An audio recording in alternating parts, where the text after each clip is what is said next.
Welcome to Sleepy Time Stories. Hello, my dear friends. Tonight we're stepping into one of the strangest family dramas in all of history. A story filled with crowns, castles, royal weddings, and jawlines so dramatic they could probably cut glass. We're talking about the Habsburgs, the royal dynasty that spent centuries marrying their cousins, their uncles, their nieces, and occasionally someone who was probably all three at once on the same family tree. Now, before you get comfortable, take a moment to like the video and subscribe, but only if you genuinely enjoy these strange little journeys through history. And if you were one of the people who suggested this topic, thank you for the idea. Your suggestions help shape these stories more than you might realize. And while you're there, let me know in the comments where you're listening from and what time it is for you. Somehow, someone out there is always listening to these stories at 2:17 in the morning, quietly wondering why medieval kings thought marrying their second cousin was a perfectly reasonable dating strategy. Now dim the lights, maybe turn on a fan for that soft background hum. Settle into your blanket and try to get comfortable.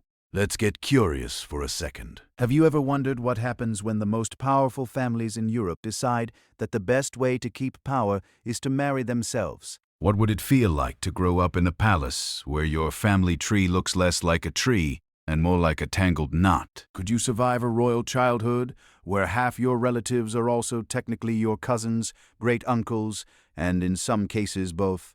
What happens when generations of kings and queens all insist that the bloodline must stay pure, even if the results start looking a little unusual? Would you still feel like royalty if your jaw was so large you struggled to chew your dinner? Would you enjoy ruling Europe if half your court whispered that the royal family might be slowly turning into a medical mystery? And perhaps most importantly, how did an entire dynasty manage to rule half the world while simultaneously creating some of the most famously bizarre faces in human history? Well, tonight you're about to find out, because congratulations, you've just woken up in a Habsburg palace in the early 1500s. Your parents are related.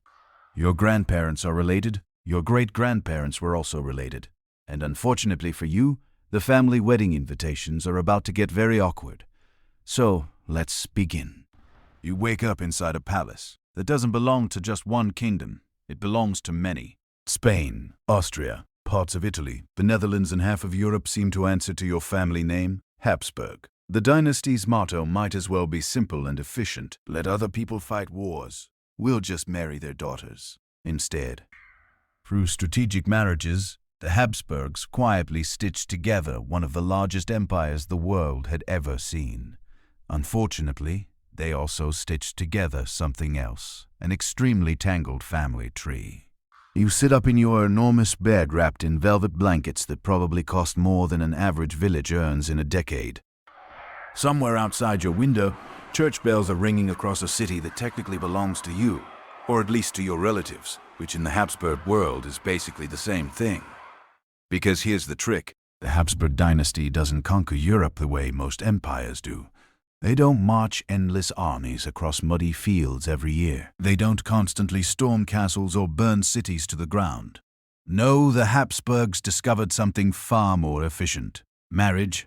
In fact, the family slogan might as well be the famous line historians love to quote: "Let others wage war. You, happy Austria, marry." Which sounds romantic until you realize this strategy turns Europe into the world's most complicated wedding reception. Imagine it for a moment. A princess from Spain marries an Austrian archduke. The son marries a cousin from another branch of the family.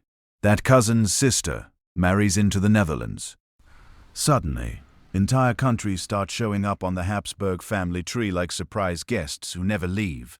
Before long, you're not just ruling one kingdom.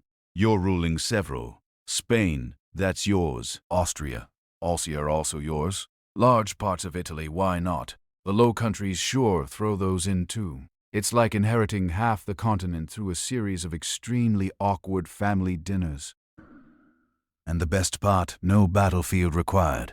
While other royal families are exhausting themselves in endless wars, the Habsburgs are busy arranging weddings, signing marriage contracts. The Habsburgs are busy arranging weddings, signing marriage contracts, and sending polite letters that basically say, Congratulations, we're related now, so we own your kingdom. Of course, there is one small side effect to this strategy. When you keep marrying within the same royal circles again and again, the number of available relatives begins to shrink. At first, it's not a big deal. Royal families all across Europe are somewhat related anyway. Cousin marriages are common. Nobody really blinks an eye. But with the Habsburgs, the pattern becomes enthusiastic. A cousin here, another cousin there. An uncle-niece marriage, every once in a while. Nothing too unusual for the era, at least at first glance. Except generation after generation keeps repeating the pattern, and slowly, quietly, the family tree starts doing something unusual. Instead of branching outward like a healthy oak tree, it begins curling back on itself like a very confused pretzel. If you could see the Habsburg genealogy chart spread across a table, it would look less like a tree and more like someone accidentally tied a knot in it. The same names appear again and again. The same ancestors repeat. Grandparents show up twice, sometimes 3 times. At royal weddings, half the guests are already related before the ceremony even starts, which means that while the Habsburgs are successfully collecting kingdoms like shiny trophies, they're also doing something else without realizing it. They're slowly turning their dynasty into Europe's most exclusive family club. Membership requirements, noble blood, a royal title, and preferably being someone's cousin. And this strategy, brilliant as it seems in the moment, is going to shape the fate of the entire dynasty for centuries. But for now, as you step into the candlelit halls of your palace and servants bow politely as you pass, everything looks like success. Your family rules half of Europe. Your dynasty seems unstoppable. Your relatives sit on more thrones than anyone can comfortably count. What could possibly go wrong with a family plan built almost entirely around marrying each other? Well, you're about to find out. Let's talk about dating in the Habsburg family. Most royal houses tried to form alliances through marriage. The Habsburgs took this concept and turned it into a lifestyle. Instead of constantly marrying into new families, they often looked at their own relatives and thought, close enough. Cousin marriages became routine. Uncles married nieces. Dynastic power stayed neatly inside the same genetic circle. Politically, it was brilliant. Biologically, it was less ideal. Now imagine you're a royal advisor in the Habsburg court. Your job is not to plan battles or train soldiers. Your job is to arrange weddings, endless weddings, somewhere in a candlelit chamber surrounded by maps and family charts that look increasingly like a bowl of tangled noodles. You and a group of very serious. Cooking diplomats are discussing the future of Europe, not for war, for engagement announcements. You point to Spain. Someone else points to Austria. Another advisor waves a scroll and announces that a certain archduke happens to have a daughter who is technically available and only mildly related to the young prince you're discussing. Everyone nods thoughtfully. Yes, perfect. Another excellent match. Because from the Habsburg perspective, the goal is simple. Keep power inside the family. If your daughter marries into another royal dynasty, that's nice. But it means another family gains influence. Their children might inherit something that used to belong to you. But if your daughter marries her cousin, well, that's practically a corporate merger. The kingdoms stay in the same hands. The titles remain safely within the dynasty. The land doesn't wander off into the hands of strangers with suspiciously different last names. It's the royal equivalent of saying, let's keep this business in the family. And at first, it works beautifully. Over the 1500s and 1600s, the Habsburgs become the ultimate collectors of crowns. Spain, Austria, Hungary, parts of Italy, the Low Countries, one by one, territories drift into their orbit like iron filings around a magnet, all thanks to carefully arranged marriages, which, if you're a young Habsburg prince or princess, means your romantic life is about as spontaneous as a tax audit. You're not meeting someone at a dance and falling deeply in love. You're being introduced to a relative during a diplomatic dinner, while several ambassadors quietly calculate the geopolitical consequences of your future children. Someone clears their throat. This is your cousin. Another voice adds very optimistically, a distant cousin. And just like that, the court begins planning the wedding. To be fair, cousin marriage was not unusual among European royalty. Dynasties everywhere did it occasionally. The goal was always the same: preserve alliances, wealth, and influence. But the Habsburgs approached the idea with remarkable enthusiasm. Generation after generation continued the pattern. Cousin marriages became normal. Uncle-niece marriages appeared more frequently. The circle slowly tightened. And because the dynasty was so powerful, fewer and fewer families were considered suitable matches. Anyway, royal blood had to remain pure, which meant the list of acceptable spouses was already very short. Conveniently, most of those acceptable spouses happened to already be sitting at the same dinner table. Now, at this point in history, nobody understands genetics. The science simply doesn't exist yet. There are no charts explaining recessive traits or inherited conditions. From the perspective of the Habsburg court, the strategy makes perfect sense. Keep the empire together, keep the bloodline strong, keep the crowns within the same dynasty. Simple, efficient, brilliant, even. Except there is a small problem quietly developing in the background. Every time the family tree loops back on itself, certain traits become more likely to appear. At first, the changes are subtle.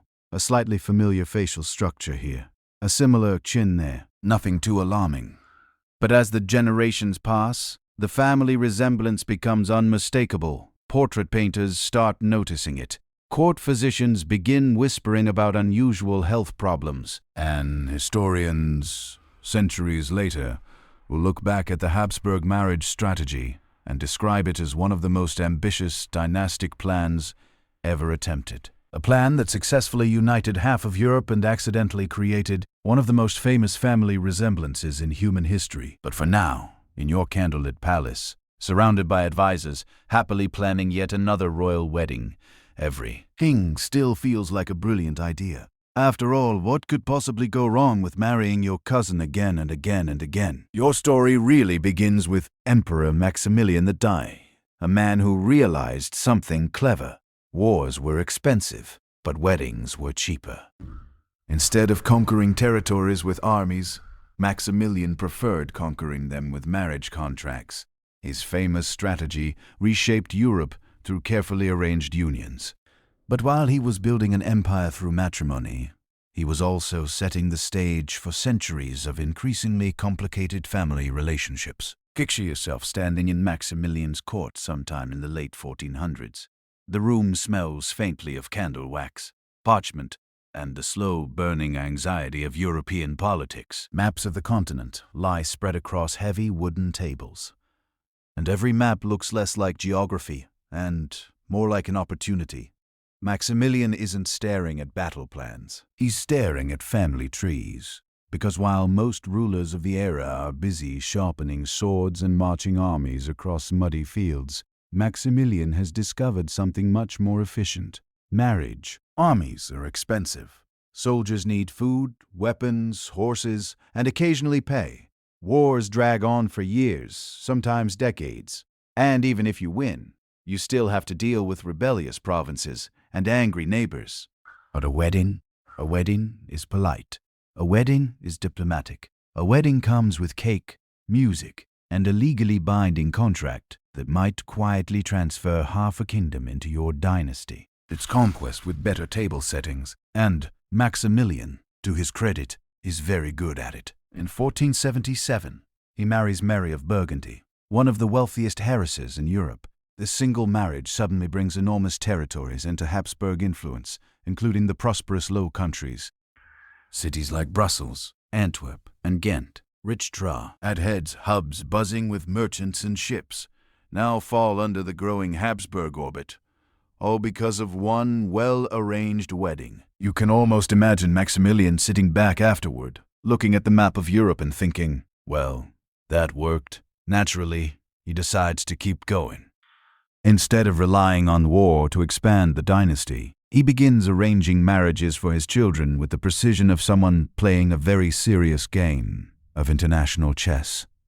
His son Philip marries Joanna of Castile, the daughter of the powerful Spanish monarchs Ferdinand and Isabella. Suddenly Spain, one of the rising superpowers of Europe, becomes connected to the Habsburg family not through invasion, through in-laws. And just like that, the Habsburg dynasty gains a foothold in a kingdom that stretches across the Iberian Peninsula and is about to build a massive overseas empire in the Americas, which means Maximilian's marriage strategy isn't just affecting Europe, it's about to affect the entire world. At court, scribes copy marriage contracts, ambassadors travel between kingdoms carrying proposals, and nervous young princes and princesses practice polite conversation with relatives they may soon be expected to marry. If you're a member of the Habsburg family, romance is not really the point. Geography is. Your future spouse is selected less for personality and more for which territories happen to come attached. And slowly, quietly, the plan works. By the early 1500s, the Habsburgs control a staggering collection of lands. Their relatives sit on thrones across multiple regions. Their influence stretches from the Alps to Spain and far beyond. All because one emperor realized something simple. Why spend decades fighting wars when you can just send a wedding invitation? Of course, there is a small complication to building an empire through family ties. The more territories the dynasty acquires through marriage, the more important it becomes to keep those territories inside the same family, which means the pool of acceptable marriage partners slowly starts shrinking. And if you keep the circle small enough for long enough, eventually you start running out of new relatives. But that is a problem for future generations. For now, Maximilian's strategy looks like pure genius. The empire is expanding, the dynasty is thriving, and Europe is slowly being reorganized one wedding at a time. Soon, cousin marriage wasn't just common in the Habsburg dynasty. It became the default setting. Royal courts across Europe had complicated family ties, but the Habsburgs took it to a new level. Generation after generation married within the same shrinking circle of relatives. If you look at their family tree today, historians sometimes joke that it resembles less of a tree and more of a ladder. Imagine yourself sitting in a quiet palace study, staring at a massive parchment chart spread across the table. Names branch outward in elegant ink, tiny crowns drawn beside each one. At first glance, it looks like an impressive dynasty. Then you notice something strange. The branches keep reconnecting. A cousin here marries another cousin there. A niece marries an uncle. A princess from one branch of the family marries a prince from another branch who also happens to share several of the same grandparents. If you follow the lines long enough, the chart begins to loop back on itself like a medieval maze designed by someone who really liked keeping things in the family. And from the Habsburg perspective, this isn't strange at all. In fact, it's the plan. The logic seems perfectly reasonable if you are a royal strategist in the 1500s. Your empire now stretches across multiple kingdoms, and every marriage carries enormous political weight. Marry your daughter to a rival dynasty, and suddenly that family gains influence over your lands. Their children might inherit territories you spent generations collecting, but marry inside the family. Problem solved. The crowns stay where they belong. The land stays in Habsburg hands, and every new generation reinforces the dynasty's grip on Europe. Think of it like a very powerful family business, except instead of arguing over who runs the bakery, you're arguing over who inherits Spain. So royal matchmakers begin narrowing their search. When a prince reaches marriage age, advisors start scanning the list of available candidates. They look at nearby dynasties, evaluate alliances, weigh political advantages, and then inevitably glance back at the family tree. And there they are, several perfectly acceptable cousins. They're already noble. They already share the correct bloodline. Their marriage won't hand power to some suspicious foreign dynasty with questionable loyalty. Honestly, it's just easier. Before long, cousin marriages become routine. No one gasps. No one raises eyebrows. Royal courts across Europe are already tangled with family ties anyway. But the Habsburgs take the habit further than most. Generation after generation continues the pattern. The circle grows smaller, and the family resemblance grows stronger. Now, at this point in history, no one understands genetics. The word itself won't exist for centuries. There are no charts explaining recessive traits or inherited conditions. What people do notice, however, are similarities. Royal portraits begin to show familiar features appearing again and again. A certain shape of the jaw, a certain look in the face, Courtiers sometimes whisper that the Habsburg family can be recognized from across a crowded hall. Even court painters quietly adapt. When they paint a Habsburg ruler, they angle the head slightly, soften the shadows, and maybe adjust the lel, hiding so certain features look more regal and less memorable. After all, their job isn't to create a medical diagram. Their job is to make the emperor look magnificent, but the resemblance keeps returning. Every new wedding inside the dynasty strengthens the same pool of inherited traits. The family tree tightens a little more, like a knot being pulled slowly but steadily. And yet no one stops because politically the strategy still works. The Habsburgs continue ruling enormous territories. Their relatives occupy thrones across Europe. Their dynasty seems stronger than ever. From the palace windows, the empire looks stable and glorious. But if you step back and examine that strange family chart on the table again, the one with all the looping lines and repeating names, you might begin to notice something unsettling. The ladder is getting narrower, and everyone climbing it is related. Somewhere along the line, people started noticing something unusual about the family portraits. The chins, the jaws, the faces that looked like they were permanently leaning forward into history. This distinctive facial structure, now known as the Habsburg jaw, began appearing again and again, across generations. It became so recognizable that you could often identify a Habsburg ruler just by looking at their profile. Now, imagine yourself standing in a quiet royal gallery. The air smells faintly of varnish and candle smoke. Portraits line the walls from floor to ceiling, each framed in heavy gold and staring down at you with the calm confidence of people who owned entire countries. At first glance, the paintings look perfectly normal. Kings in armor, queens in elaborate gowns, noble poses, regal expressions. But the longer you stare, the more something begins to stand out. The chins. Not just one chin, all the chins. In portrait after portrait, the same distinctive feature appears. A low, square jaw that pushes forward slightly, as if the face itself is leaning into the future before the rest of the body arrives. The lips sit a little apart. The jawline stretches outward just enough to make artists reach for very strategic lighting. Once you see it, you can't unsee it. This is what historians now call the Habsburg jaw, or more formally, mandibular prognathism. It's a genetic trait that causes the lower jaw to protrude noticeably beyond the upper jaw. In modern medicine, it's well understood. In the 1500s and 1600s, however, it was simply the family look, and in royal courts, the look of a ruler mattered. Portraits were not casual selfies, they were political statements. When a new king took the throne, his portrait would travel across Europe. Other courts, foreign ambassadors, and potential marriage partners would see it.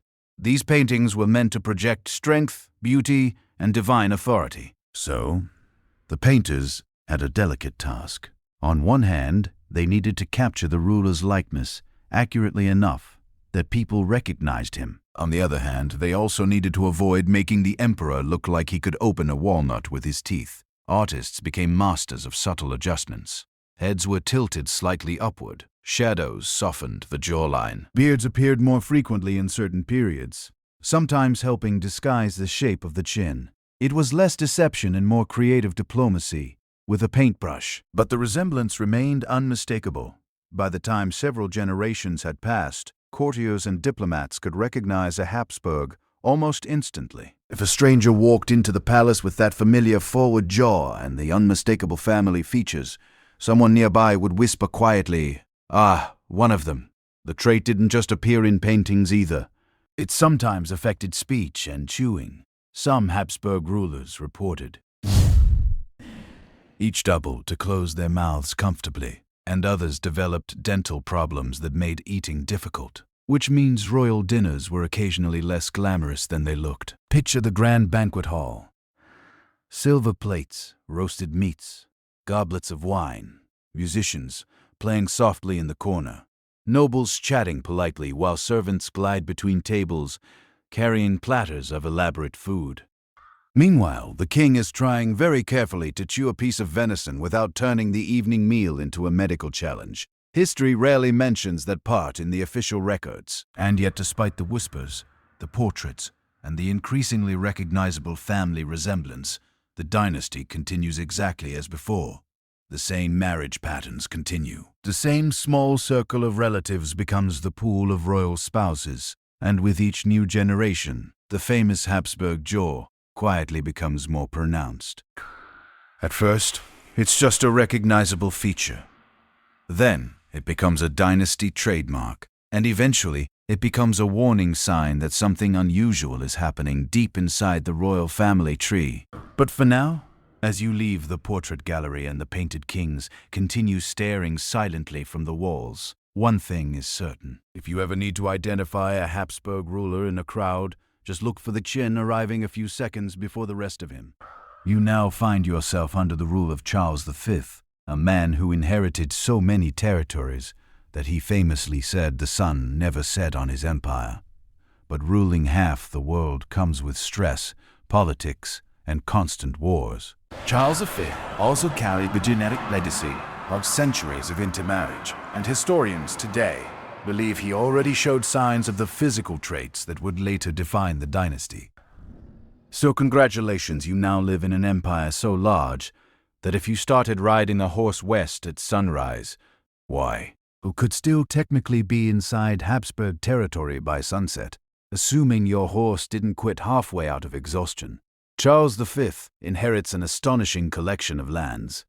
Spain, the Holy Roman Empire, the Netherlands, parts of Italy, and a rapidly expanding overseas empire in the Americas all somehow land on his desk at once. Not literally, of course. Not literally, of course. Medieval desks would collapse under that much paperwork. But the responsibility is real. You wake each morning in a palace buzzing with messengers. Couriers arrive with letters from distant governors, bishops, generals, and ambassadors. Some bring news of rebellions. Others bring complaints. A few simply bring long lists of expenses that make the royal treasurer quietly reach for another glass of wine. Running this empire is like trying to manage 50 different kingdoms at the same time, each with its own language, laws, and group of nobles who all believe they should be in charge. Spain wants one thing. The German princes want another. The Italian states have their own complicated dramas. And somewhere across the ocean, explorers are discovering entirely new continents that now apparently also belong to you. Which sounds impressive until you realize it means someone has to govern all of it. That someone is Charles V. Now imagine trying to hold together this massive political puzzle while Europe itself is going through one of the most chaotic periods in its history. The Protestant Reformation is spreading across the German states, challenging the authority of the Catholic Church. Religious tension erupts into arguments, debates, and eventually wars. Charles, a devout Catholic, finds himself constantly negotiating, threatening, and occasionally fighting to keep the empire from fracturing. At the same time, the French King Francis I is eager to challenge Habsburg power whenever possible.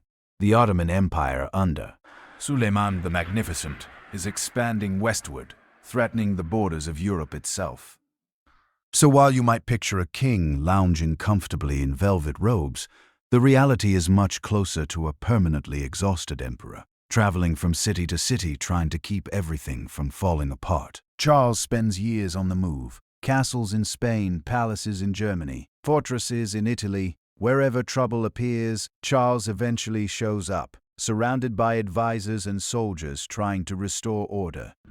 And if you ever wanted a visual reminder that ruling half the world is stressful, just look at the portraits of Charles V. The famous Habsburg features are already visible. The jawline pushes forward slightly, the face long and serious. Artists portray him with the heavy dignity expected of an emperor.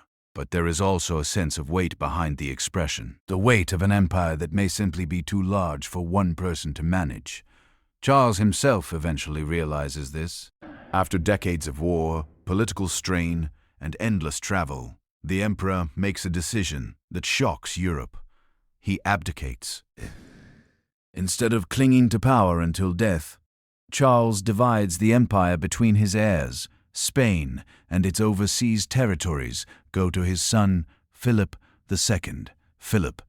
The Austrian lands and the imperial title pass to his brother Ferdinand. Then, in one of history's quieter royal exits, Charles retires to a monastery in Spain. Picture it, the man who once ruled territories across multiple continents now spending his days in relative silence among monks, listening to church bells instead of battlefield reports. After a lifetime of managing the most complicated empire in Europe, perhaps the quiet halls of a monastery finally felt like the most peaceful kingdom of all. Growing up as a Habsburg child was strange. Your parents, grandparents, and cousins were often the same handful of people, repeated across multiple branches of the family tree. Court tutors taught you languages, diplomacy, and theology, but nobody talked about genetics, mostly because the concept didn't exist yet. From their perspective, marrying family members simply kept the bloodline pure.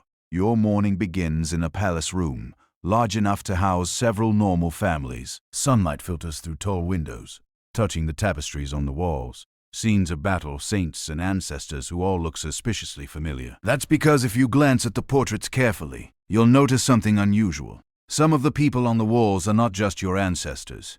They're also your cousins. Sometimes your great-uncles. Occasionally, they're both at the same time, which makes explaining the family tree feel a bit like trying to solve a puzzle while half asleep. But to everyone around you, this is perfectly normal. A servant helps you dress in carefully tailored clothing, probably stitched by someone who spent weeks embroidering tiny gold threads into the fabric. Then you're guided into the schoolroom where your tutors are already waiting. Royal children don't have a relaxed childhood. They have a schedule. You begin with languages. Latin, of course. A future ruler must read documents, treaties, and church texts. Then perhaps Spanish, German, or French, depending on which branch of the Habsburg Empire you're expected to manage someday.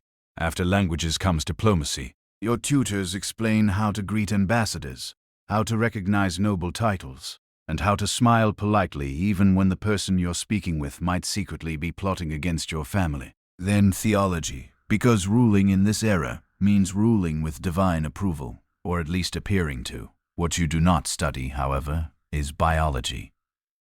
No one in the 1500s is explaining the risks of repeated cousin marriages. No one is drawing G-diagrams showing how inherited traits pass through generations. Instead, the idea everyone believes in is much simpler.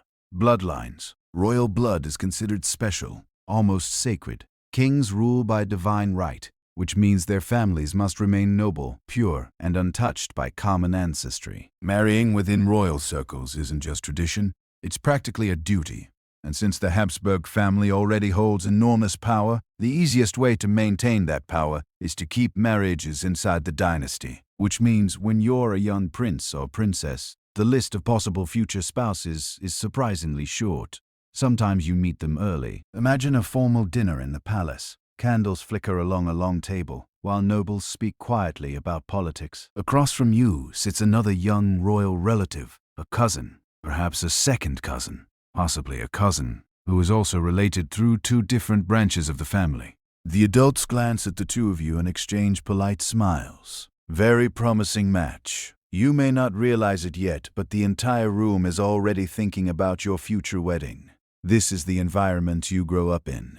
This is the environment you grow up in. A world where family, politics, and power are completely intertwined, where cousins become political allies, and marriages are designed to secure thrones rather than romance. And inside this comfortable royal bubble, everything feels stable. The empire stretches across Europe. Your relatives sit on multiple thrones. The Habsburg name commands enormous respect. From the palace windows, the dynasty looks unstoppable. No one suspects that this carefully protected bloodline, this proud family tradition of marrying within the dynasty, will eventually create problems that no tutor, priest, or royal advisor yet understands. Because for now, as you walk through the palace halls surrounded by portraits of familiar faces and familiar eyeballs, everything seems perfectly reasonable. After all, what could be safer than keeping power in the family? Especially when the family is practically everyone you know. Royal marriage was never about love. It was about heirs. Every king and queen faced enormous pressure to produce healthy sons who could inherit the throne. But with each generation of close marriages, the odds of complications quietly increased. Still, the dynasty pressed forward, convinced their strategy was the key to maintaining power. So now you find yourself standing in the middle of a royal wedding. The cathedral is enormous, echoing with choir music and the quiet murmurs of nobles dressed in enough silk and velvet to bankrupt a small town. Candles flicker against stone walls, and the air smells faintly of incense and nervous ambition.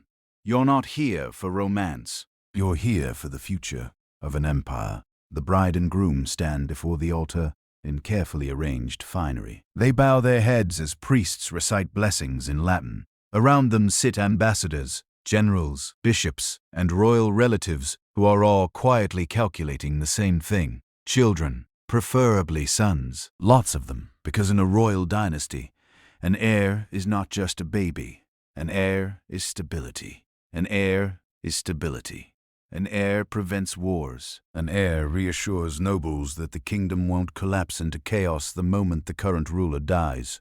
Without an heir, Europe has a bad habit of exploding into conflict. You've probably noticed that medieval history contains a suspicious number of wars that begin with the phrase, "after the king died," without a clear successor. No heir means rival claimants. Rival claimants mean armies. Armies mean battlefields full of men arguing over which cousin technically deserves to wear the crown. So royal couples face enormous pressure from the moment the wedding feast ends. Courtiers whisper, advisors watch closely. And the royal doctors, who it must be said are working with medical knowledge that would make a modern nurse quietly faint, begin keeping track of every pregnancy. If a healthy son is born, the entire court celebrates like the kingdom just won the lottery.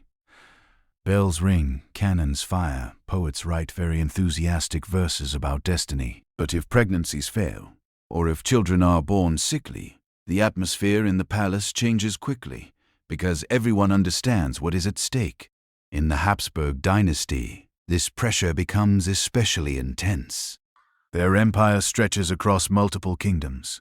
Spain alone governs vast territories, including new colonies across the Atlantic. Austria controls lands throughout Central Europe. The Holy Roman Empire adds another complicated layer of political responsibility. All of this power must pass through the next generation, which means every royal child is expected to carry not just the family name, but the stability of an entire continent. And here is where the quiet problem begins to grow. The dynasty's marriage strategy, so effective at keeping power inside the family, also means that many of these royal couples share very close bloodlines. Cousins marry cousins, uncles marry nieces. The family tree loops back on itself again and again. No one in the palace understands the science behind what this might cause. The word genetics won't exist for another 200 years, but people do notice patterns. Some royal children struggle with health problems. Others grow slowly or remain physically fragile. Some suffer from illnesses that doctors cannot explain. Court physicians try their best. They prescribe herbal mixtures, prayers, careful diets, and occasionally extremely questionable medical procedures involving leeches. None of this addresses the real issue. But because the political system depends on heirs, the dynasty keeps following the same strategy. Another cousin marriage, another royal wedding, another generation expected to produce the perfect successor. From the outside, the Habsburg Empire still looks powerful and stable. The crowns remain in the family. The territories stay connected through blood and marriage. Inside the palace, however, the pressure never stops. Every royal cradle carries enormous expectations, and every newborn child is greeted with the same silent question hanging over the entire court. Will this one be strong enough to inherit the empire? Because if the answer is no, the consequences will echo far beyond the nursery walls. Court painters tried their best to flatter royal faces, but even the most talented artists couldn't completely hide certain features. The protruding jawline, elongated faces, and unusual proportions kept appearing. In official portraits, painters softened the details. But modern historians examining those paintings can clearly see the genetic pattern repeating across centuries. Now imagine you are a court painter arriving at the Habsburg palace. This is not a casual job. Painting a king or queen is one of the most important artistic assignments in Europe. Your work will hang in palaces, travel to foreign courts, and represent the ruler to people who may never meet them in person. which means your painting must accomplish two very delicate tasks. First, it must look like the ruler. Second, it must make the ruler look magnificent. You are led into a grand hall where the monarch sits, waiting patiently, or at least pretending to. Behind them hang velvet curtains, gilded furniture, and symbols of power, crowns, swords, globes, and banners, displaying the enormous reach of the empire. You bow politely, your brushes are ready, and then you notice the jaw. It's not shocking at first, just a little more pronounced than usual. But when you study the ruler's profile, the lower jaw extends slightly forward, giving the face a distinct shape that's hard to ignore. Now, here is the challenge. If you paint it exactly as it appears, the portrait may look less flattering than the royal court prefers. If you hide it entirely, the painting may not resemble the monarch at all. And an inaccurate portrait is dangerous business. After all, if the king's mother looks at the finished painting and says, "That does not look like my son," your career may end faster than a candle in a windy corridor. So you compromise. You adjust the lighting slightly. You turn the head at a careful angle.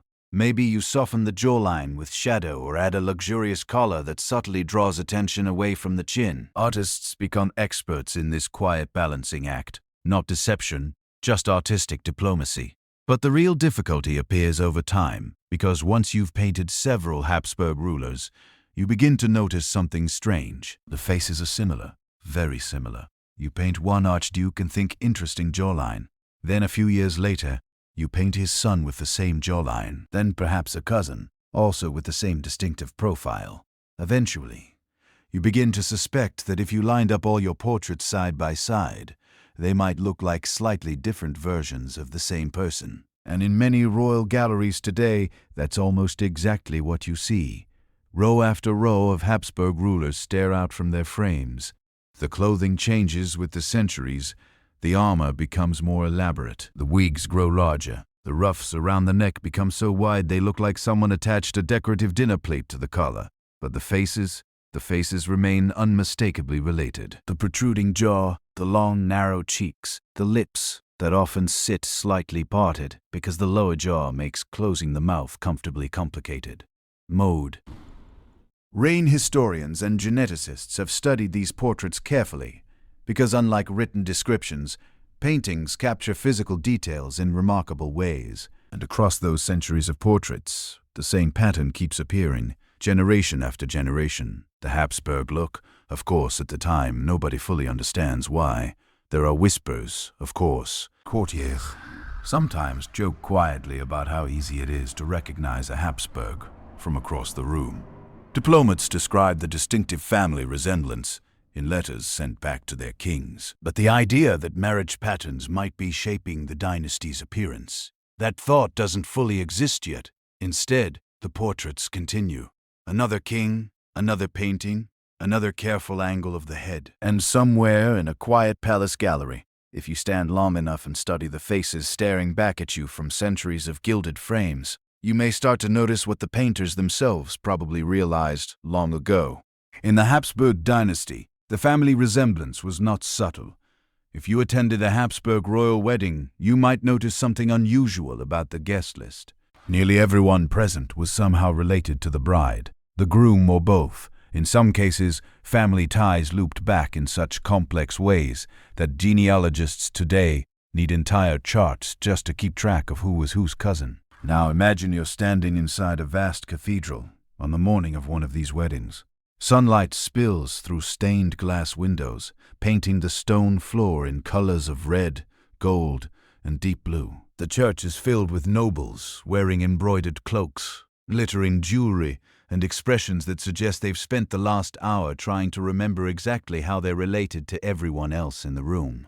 Because here's the thing about Habsburg weddings. They were less like introducing two families, and more like reuniting one extremely large, extremely complicated one. You glance down the rows of guests, that duke from Spain, a cousin. The archduchess from Vienna, also a cousin. The prince standing near the altar, a cousin who might also be a second cousin, depending on which branch of the family tree you follow. Even the witnesses signing the marriage contract are probably relatives. If this sounds confusing, That's because it was. Even in the 1500s, royal advisors needed written genealogies just to keep track of the dynasty's internal connections. Large parchment charts were kept in palace archives, carefully mapping the marriages, births, and alliances that linked the Habsburg family across Europe. Without them, planning the next royal marriage would be nearly impossible. Imagine trying to arrange a politically useful wedding when half the eligible candidates already share your great-grandparents. Somewhere in a quiet office of the palace, a royal genealogist sits, hunched over a desk covered in ink, quills, and scrolls. Their job is to trace every noble bloodline, confirming who is related to whom and how closely. It's less like family history and more like advanced mathematics. A typical conversation might go something like this. Could the prince marry the princess of that branch? Well, technically yes, though they share two sets of grandparents. What about a cousin? Also related through 3 different lines. And the Archduchess from Spain? Still a cousin, just a slightly different one. Eventually, someone shrugs and says the words that seem to solve most Habsburg problems. Close enough. And so, another marriage is arranged. To be fair, the logic still makes sense from a political perspective. Every royal wedding strengthens alliances within the dynasty. The crowns of Spain and Austria remain linked. The territories stay within the same extended family. And, as long as the empire remains stable, no one has much reason to question the system. The wedding itself is a magnificent spectacle. Choirs sing. Nobles toast the couple.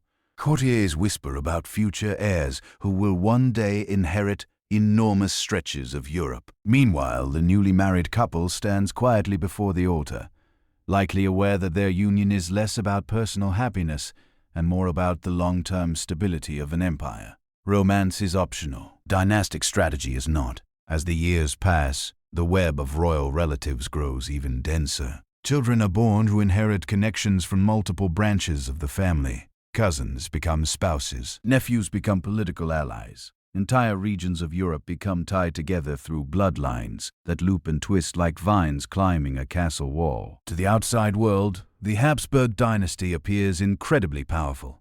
Their relatives occupy thrones across the continent. Their influence reaches from Spain to Austria and beyond. Their network of family alliances makes them one of the most dominant royal houses in history. But if you step back and examine that tangled web of marriages carefully, something becomes clear. The family tree is no longer spreading outward. It's folding inward, and everyone inside the cathedral, celebrating this royal wedding, every smiling duke, every elegant princess, every ambassador raising a goblet of wine, is standing inside a dynasty that is slowly becoming one very large, very complicated family reunion. King Philip II of Spain continued the tradition of strategic family marriages. His unions reinforced alliances within the Habsburg network, further concentrating power within the dynasty. But each generation narrowed the genetic pool even more, unknowingly increasing the risk of hereditary conditions. You now find yourself in the court of Philip, one of the most powerful rulers in Europe. His empire stretches across Spain, large parts of Italy, the Netherlands, and enormous territories in the Americas. Ships loaded with silver sail across the Atlantic. Under his authority, entire continents answer, at least on paper, to his crown. From the outside, Philip's rule looks like the peak of Habsburg power. But inside the palace, the same dynastic strategy continues quietly, almost automatically. Marriage is still the key to everything. Philip himself marries several times throughout his life, and each marriage carries enormous political weight. His first wife, Maria Manuela of Portugal, is not a stranger from a distant kingdom. She is his cousin. More precisely, a double cousin, meaning they share grandparents on both sides of the family. In modern terms, this is about as genetically close as royal marriages could get, without people starting to look very uncomfortable at the family tree. But in the mid-1500s, this arrangement seems perfectly reasonable. Portugal is powerful, wealthy, and closely tied to Spain. Keeping the alliance inside the extended family feels safe, predictable, and politically smart. The wedding is celebrated with the usual royal spectacle, ceremonies, feasts, and hopeful expectations that the couple will produce strong heirs to carry the dynasty forward.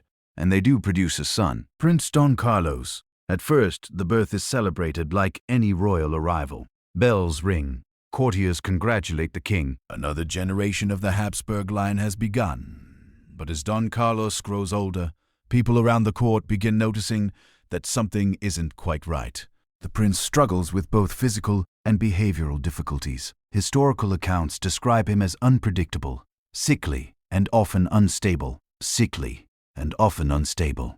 Some historians today believe his health problems were influenced by the increasingly close genetic relationships within the Habsburg line. At the time, however, no one understands this. Instead, courtiers whisper about personality flaws, bad temper, divine punishment, or simply unfortunate fate. Doctors prescribe treatments that include rest, herbs, prayers, and the occasional medical practice that probably made things worse. The situation becomes so troubling that Philip eventually confines his own son to his chambers, fearing that the prince's erratic behavior could endanger the stability of the kingdom. It's a grim reminder that dynastic politics can become deeply personal. But even as these problems appear within the royal family, the marriage strategy itself does not change. Philip continues arranging alliances that keep power within the Habsburg network. Later marriages tie Spain even more closely to the Austrian branch of the dynasty. One of his most famous marriages is to Anna of Austria, his own niece.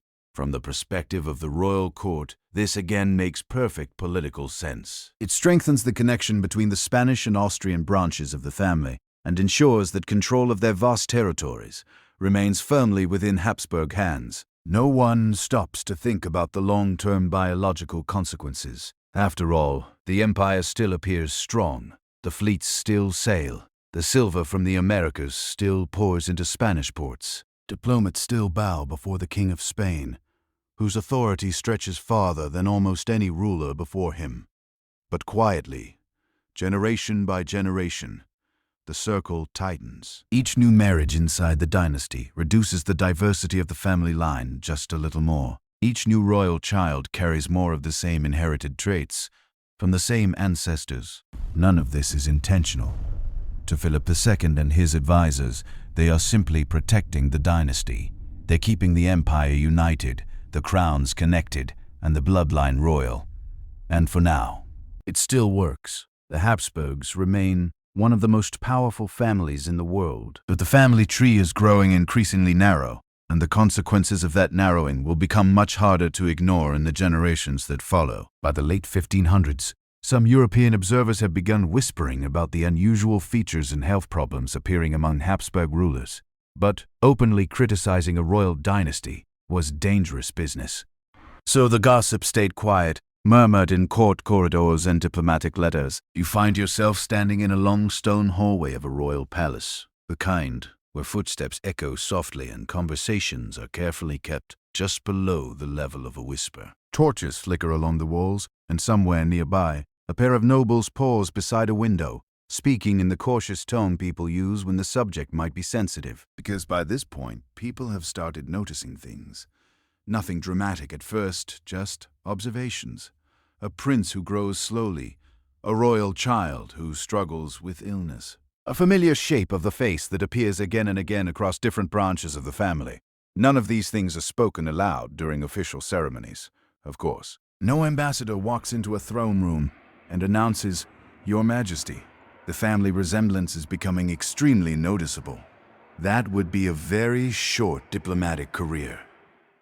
Instead, the conversations happen in private spaces, at dinner tables after the king has left the room, in letters sent quietly between diplomats, in small groups of nobles leaning close together near the fireplace. The tone is always careful, because criticizing a ruling dynasty, especially one as powerful as the Habsburgs, is a dangerous habit to develop.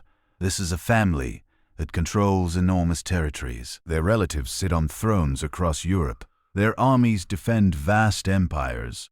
Their political alliances stretch from Spain to Austria and beyond. So, if you're going to discuss the unusual traits appearing within the royal family, you do it carefully, very carefully. Imagine a foreign ambassador writing a letter home to his king. He dips his quill into ink and begins describing the court he's just visited. The King of Spain, he writes, is dignified and powerful. The palace is magnificent. The empire is wealthy.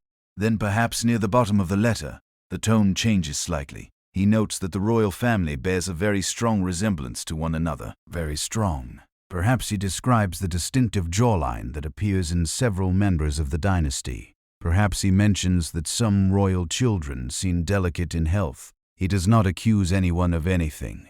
He simply observes, and the letter is sealed and sent across Europe, where another royal court reads it with interest.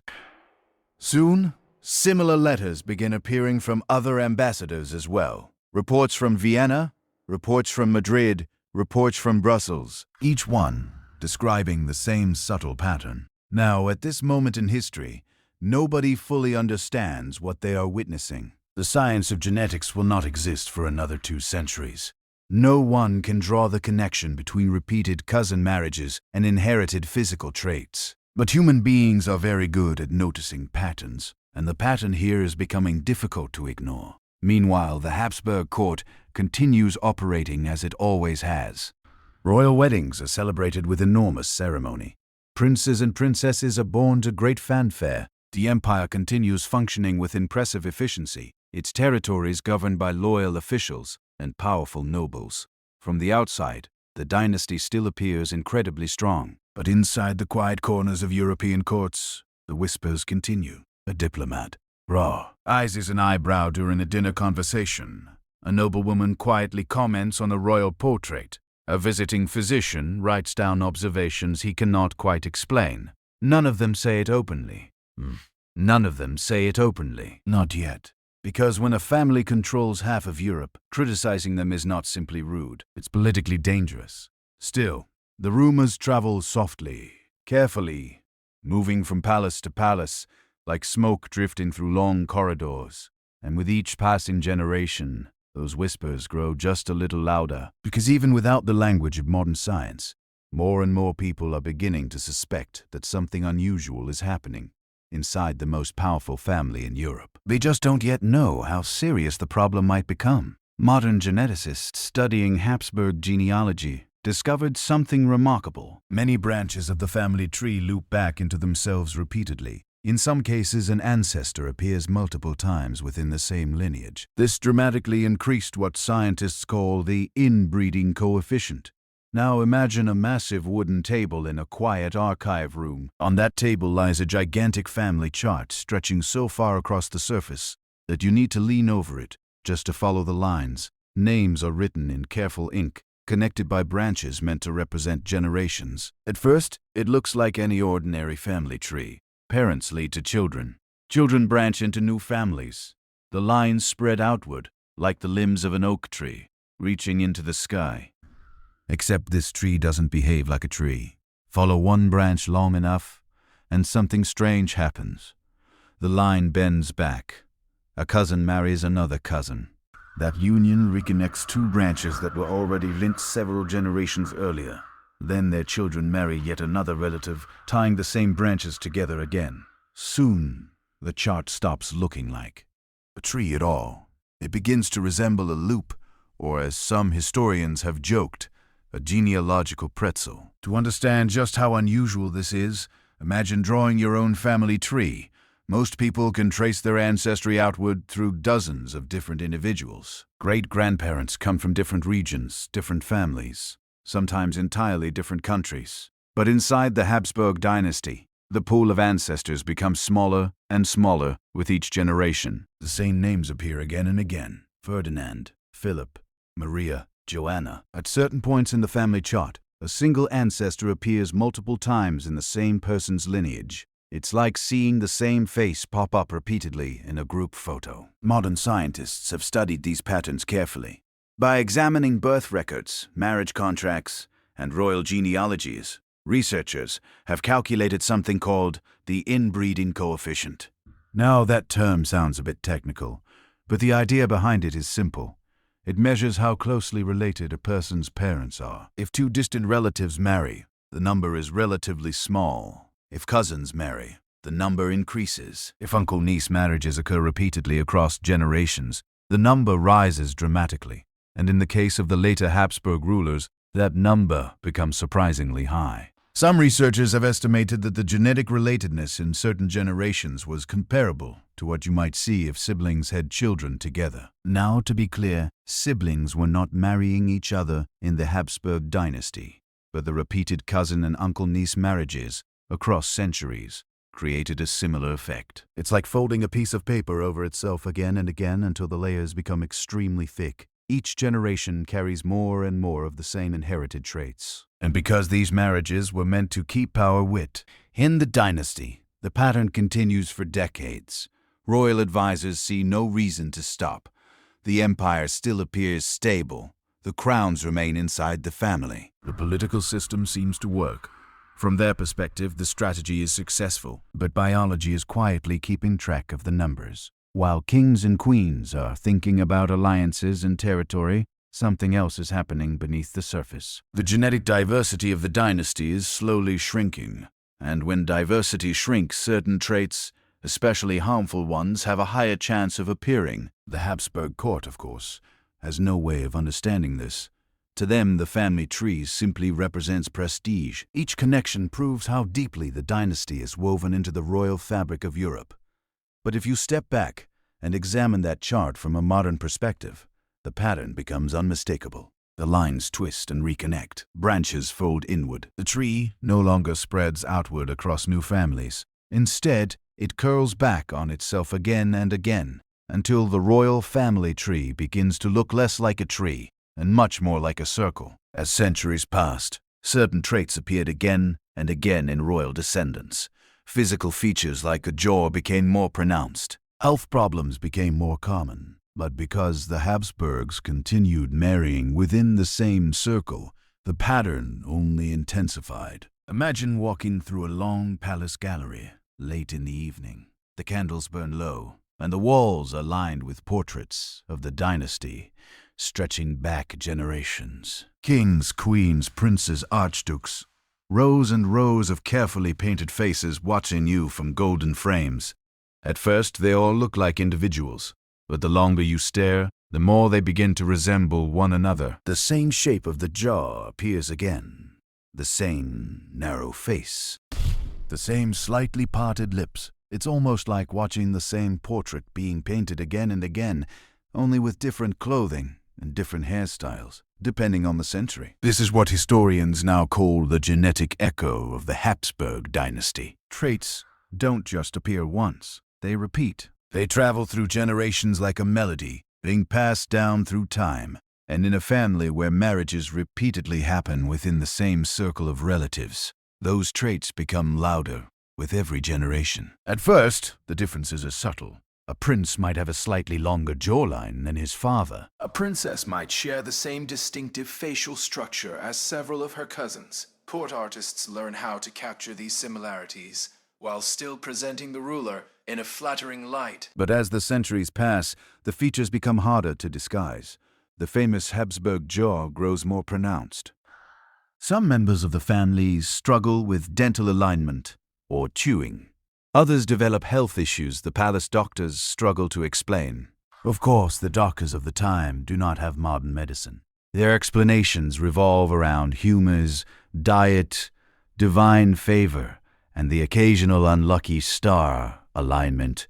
If a royal child falls ill, the court physicians prescribe herbs, tonics, and sometimes treatments that would make a modern doctor slowly back away from the room. But none of these remedies address the real reason the traits keep repeating, because the dynasty continues the same marriage strategy. Every generation still believes it is protecting the empire. The crowns of Spain and Austria must remain in Habsburg hands. Political alliances must stay within the trusted circle of relatives. Marrying outside the dynasty risks handing power to rival families. So the system continues. Another cousin marriage, another carefully arranged wedding, another generation of royal children born into the same narrowing bloodline. And with each generation, the genetic echoes grow stronger. Imagine dropping a pebble into a quiet pond. The ripples spread outward in widening circles. Now, imagine those ripples bouncing off the tarn, edges of the pond, and returning again and again, overlapping and strengthening each other. That is what is happening inside the Habsburg family tree. The same traits keep returning. reinforced by each new marriage within the dynasty. To the outside world, the Habsburg Empire still appears magnificent. Their relatives sit on multiple thrones. Their armies guard vast territories. Their influence shapes European politics for centuries. But inside the royal bloodline, something quieter is happening. The genetic deck is slowly being reshuffled with fewer and fewer cards, and eventually, the effects will become impossible to ignore. Because when traits echo through generation after generation without new diversity entering the family line, those echoes grow louder. Loud enough that even the most loyal courtiers, the most careful portrait painters, and the most diplomatic ambassadors will eventually begin to notice. And the next generation of Habsburg rulers will carry those echoes more strongly than any before them. And now we arrive at the most famous example of Habsburg inbreeding, Charles II of Spain. When he was born in 1661, the dynasty had already spent generations marrying relatives. Charles would inherit not just the Spanish crown, but the full genetic consequences of that tradition. Picture the royal palace in Madrid on a cool November morning. Servants hurry through candlelit corridors, whispering to one another as the palace doctors and midwives move quickly toward the queen's chamber. The air is thick with anticipation, because the queen is about to give birth. And when you belong to the most powerful dynasty in Europe, the birth of a royal child is not just a family event. It's a political earthquake. Outside the palace, church bells wait to ring. Courtiers gather in nearby rooms, pretending to drink wine, calmly while secretly calculating the future of the Spanish Empire. Spain at this moment still controls enormous territories across Europe, across the Atlantic, and across oceans most people in the palace will never see. The empire needs an heir, a strong one. Because the previous generations of Habsburg rulers have already faced too many tragedies, infant deaths, sickly children, princes who never lived long enough to inherit the throne. So when the cries of a newborn echo through the palace chambers, a wave of relief sweeps through the court. A prince has been born. His name is Charles. At first, the court celebrates as expected. Messengers race through the streets announcing the good news. Bells ring across Madrid. Nobles congratulate one another with great enthusiasm. But even in those early days, something feels fragile. Charles is small, delicate, and unlike many royal babies, his development seems unusually slow. The palace physicians gather around the cradle, whispering quietly among themselves. They do what doctors of the 1600s always do when faced with medical mysteries. They speculate. Perhaps the child simply needs stronger nourishment. Perhaps the stars were misaligned at his birth. Perhaps a change in climate will help strengthen his constitution, because no one yet understands the real cause. To see that cause, you would need to step back and examine Charles's family tree. And if you did, the picture would be astonishing. Charles's father, King Philip IV of Spain, married Mariana of Austria, who was not just a distant royal connection, she was his niece. Which means Charles's parents were uncle and niece, a marriage that had already become disturbingly common within the Habsburg dynasty. But the story goes even deeper than that.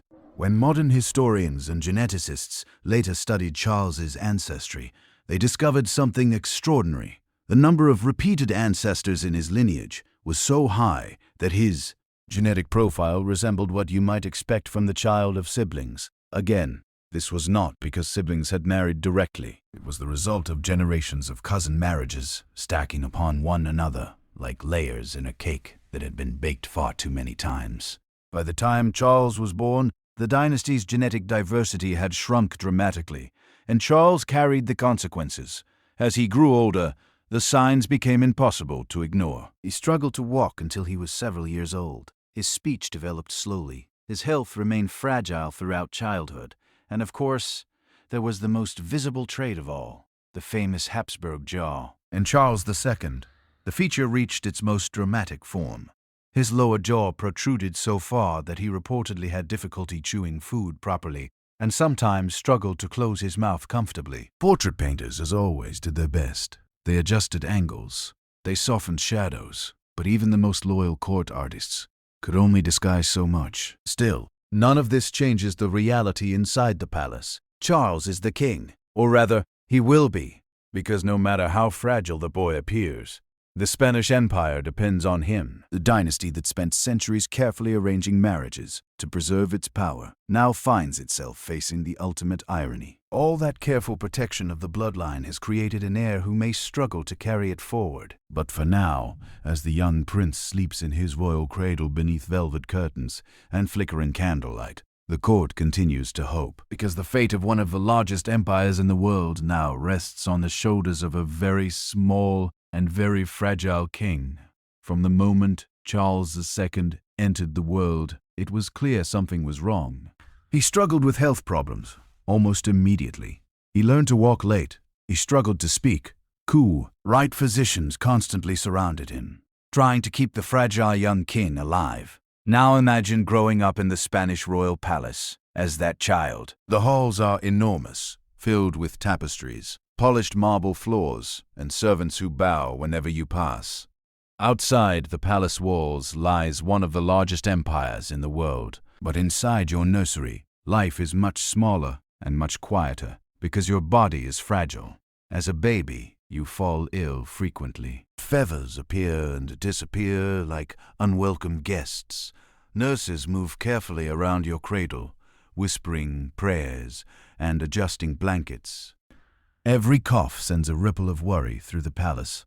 The court physicians arrive constantly. In the 1600s, doctors are serious men with heavy robes, thoughtful expressions, and a medical toolkit that is, let's say, enthusiastic but not especially effective. They examine you carefully. They check your pulse. They discuss the balance of humors in your body, the medieval theory that illness comes from imbalances of blood, bile, and other mysterious fluids that nobody today would recommend measuring. Sometimes they prescribe herbal remedies. Sometimes they suggest special diets. Occasionally they bring out leeches, which in that era are considered a perfectly reasonable solution to almost everything. Unfortunately, none of these treatments address the real problem.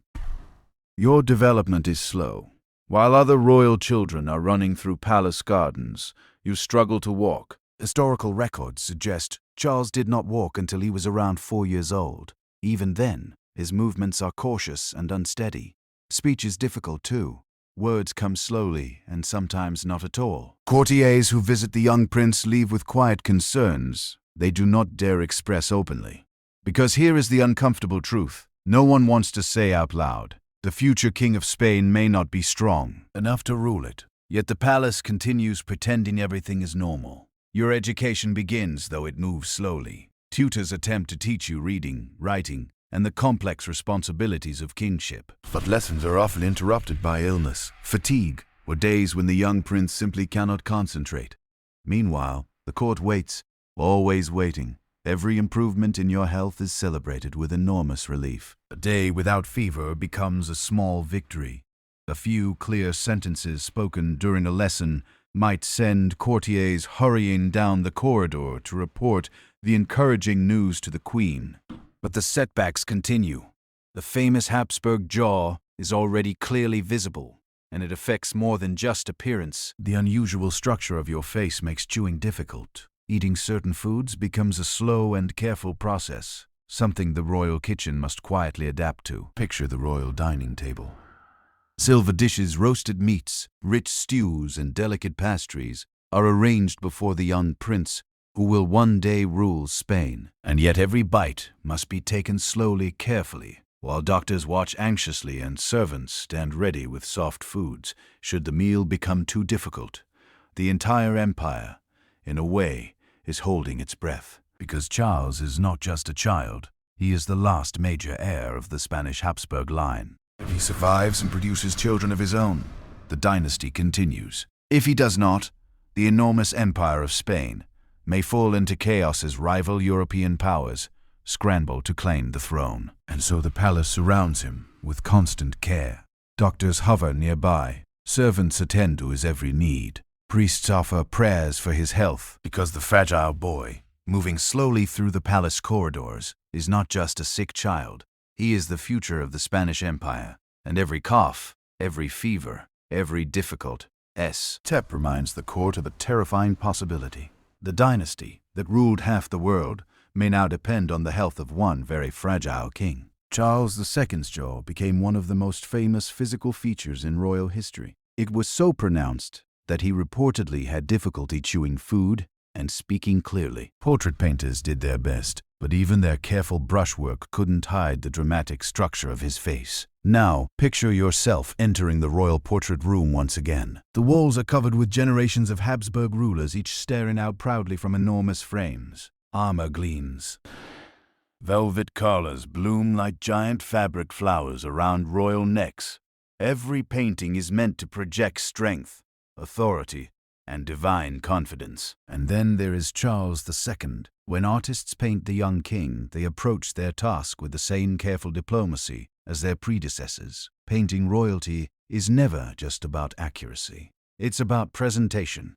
A portrait must reassure allies, impress ambassadors, and remind everyone exactly who sits on the throne. But Charles presents a particular challenge. His lower jaw pushes forward so dramatically that it changes the entire balance of his face. The lips often remain slightly open because closing the mouth comfortably is difficult. Even when he sits perfectly still for the painter, the structure of his jaw dominates the portrait. So the artists get creative. They angle his head slightly upward. They soften the shadows. They place rich clothing around his shoulders, massive lace collars, velvet cloaks, heavy chains of gold, to draw the eye away from the center of the face. Sometimes the portrait shows Charles gazing off to the side, which conveniently hides the full profile. But no matter how carefully the brush moves, the famous Habsburg feature refuses to disappear. Because Charles doesn't just have the Habsburg jaw, he has the most extreme version the dynasty has ever produced. Modern historians believe the condition affected more than appearance. The unusual alignment of his jaw made chewing difficult, which meant meals were often a slow and awkward process. Now imagine the royal dining hall. A long table stretches across the room, filled with nobles, ministers, and foreign ambassadors. Silver plates hold roasted meats, stews, breads, fruits, and delicacies from across the empire. Servants glide quietly between guests, refilling goblets of wine. At the head of the table sits the king. Charles must eat carefully. Certain foods are difficult to chew. Conversations at the table sometimes pause while he works slowly through a meal. Of course, no one comments on this openly. The king's dignity must always remain intact. Courtiers simply continue their conversations about politics, trade, or war, while pretending that the situation is perfectly normal. But visitors notice. Foreign diplomats quietly describe the king in letters sent back to their own courts. They write about his fragile health, his slow speech, and yes, the remarkable shape of his jaw. These descriptions spread across Europe. Soon Charles II becomes known not just as the King of Spain, but as the final and most dramatic example of the Habsburg family resemblance. Even the court physicians are aware that the king's physical condition is unusual, but their explanations remain rooted in the medical beliefs of the 1600s. They blame weak digestion, poor balance of bodily humors, or simply unfortunate luck. The idea that generations of intermarriage might have contributed to these traits is not something anyone in the palace fully understands. So life continues as usual. The king attends court ceremonies. He listens to advisors discuss matters of empire. He appears in official portraits that are sent to foreign rulers as symbols of Spain's authority. But every painting, every description, every quiet whisper in royal courts across Europe reinforces the same reality. The Habsburg dynasty, once famous for its vast empire and powerful alliances, now has another unmistakable symbol. A jawline so distinctive that it becomes legendary. And as Charles grows older, that famous jaw will become more than just a curiosity. It will become a visible reminder of the centuries of family decisions that shaped the destiny of the Spanish throne. Despite being crowned king, Charles II was often too sick to rule effectively. Advisors, regents, and courtiers handled much of the actual governing. Meanwhile, the Spanish Empire, once one of the most powerful in Europe, began slowly weakening. Now, imagine the royal court in Madrid during one of Charles's early years as king. The palace is enormous, filled with ministers, generals, priests, and diplomats, moving through long corridors beneath painted ceilings. Important decisions must be made every day. Wars negotiated, taxes collected, Colonies governed across oceans, And somewhere inside this enormous machine of empire sits the king, or rather, sometimes the king sits, sometimes he lies down. Sometimes he simply doesn't appear at all, because Charles II spends much of his life battling illness. Fevers come and go. Fatigue is constant. On certain days he can attend council meetings. On many others he cannot. So the government quietly adjusts. You step into the royal council chamber. Around the table sit powerful men, nobles with titles longer than their patience, church officials with serious expressions, and ministers carrying stacks of documents from across the empire. They begin discussing matters of state, trade routes in the Americas, military threats from France, financial problems that seem to multiply every year. The king listens when he cad. But often the discussions unfold around him rather than through him. Advisors speak carefully, guiding decisions while maintaining the appearance that everything flows from royal authority because the illusion of strong kingship must remain intact. No empire wants the world to think its ruler is fragile. In practice, much of the real governing falls to regents, ministers, and influential court factions. Power shifts quietly behind the scenes as different groups try to influence the direction of the empire. If this sounds a bit chaotic, that's because it is us. Spain, during the late 1600s, still controls vast territories, but the empire is under pressure. Wars have drained enormous resources. Trade systems are strained. Rival European powers, especially France, under Louis XIV, are growing stronger and more ambitious. And at the center of all this sits a king who struggles simply to stay healthy. Now imagine attending one of Charles's rare public appearances. The court gathers in elaborate ceremonial halls. Nobles line the walls while musicians play soft music somewhere near the balconies. The king enters slowly. He moves carefully, often supported by attendants. His health and physical weakness are visible to those watching closely, yet everyone bows deeply as he passes. Because despite everything, Charles II remains the King of Spain. The ceremony continues exactly as tradition demands. Titles are announced, petitions are presented, diplomats exchange, formal greetings. But behind the pageantry, everyone understands that the true stability of the empire depends on the people surrounding the throne, rather than the man sitting on it. Meanwhile, rumors circulate quietly throughout Europe. Foreign ambassadors write home, describing the situation. They note the king's fragile health, the political maneuvering among Spanish nobles, and the growing uncertainty about the future of the dynasty. Because one question hangs over every diplomatic conversation. What happens when Charles dies? The king has no children. And if he leaves no heir, the Spanish Empire, one of the largest political structures in the world, will suddenly become the most valuable prize in Europe. France will want it. Austria will want it. Other powers will want to prevent either side from becoming too powerful. In other words, the moment Charles II's reign ends, Europe may find itself staring directly at a massive international crisis. Inside the palace, however, life continues with careful routine. Doctors monitor the king's health. Advisors continue running the government. Courtiers maintain the elegant ceremonies expected of the Spanish court. But as the years pass, the truth becomes harder and harder to ignore. The empire that once dominated Europe now rests on the shoulders of a ruler who can barely carry his own weight through the palace corridors, and the future of that empire grows more uncertain with every passing year. 17th century doctors had no concept of genetics. Instead, they blamed Charles's problems on humors, diet, divine punishment, or bad air. Treatments included potions, prayers, and the occasional questionable medical procedure. Now, imagine yourself stepping quietly into the king's chamber on a typical morning. The curtains are drawn to keep the room calm and dim. The air smells faintly of herbs, incense, and the slightly nervous sweat of several very serious physicians trying their best to look confident. Around the bed stand the royal doctors.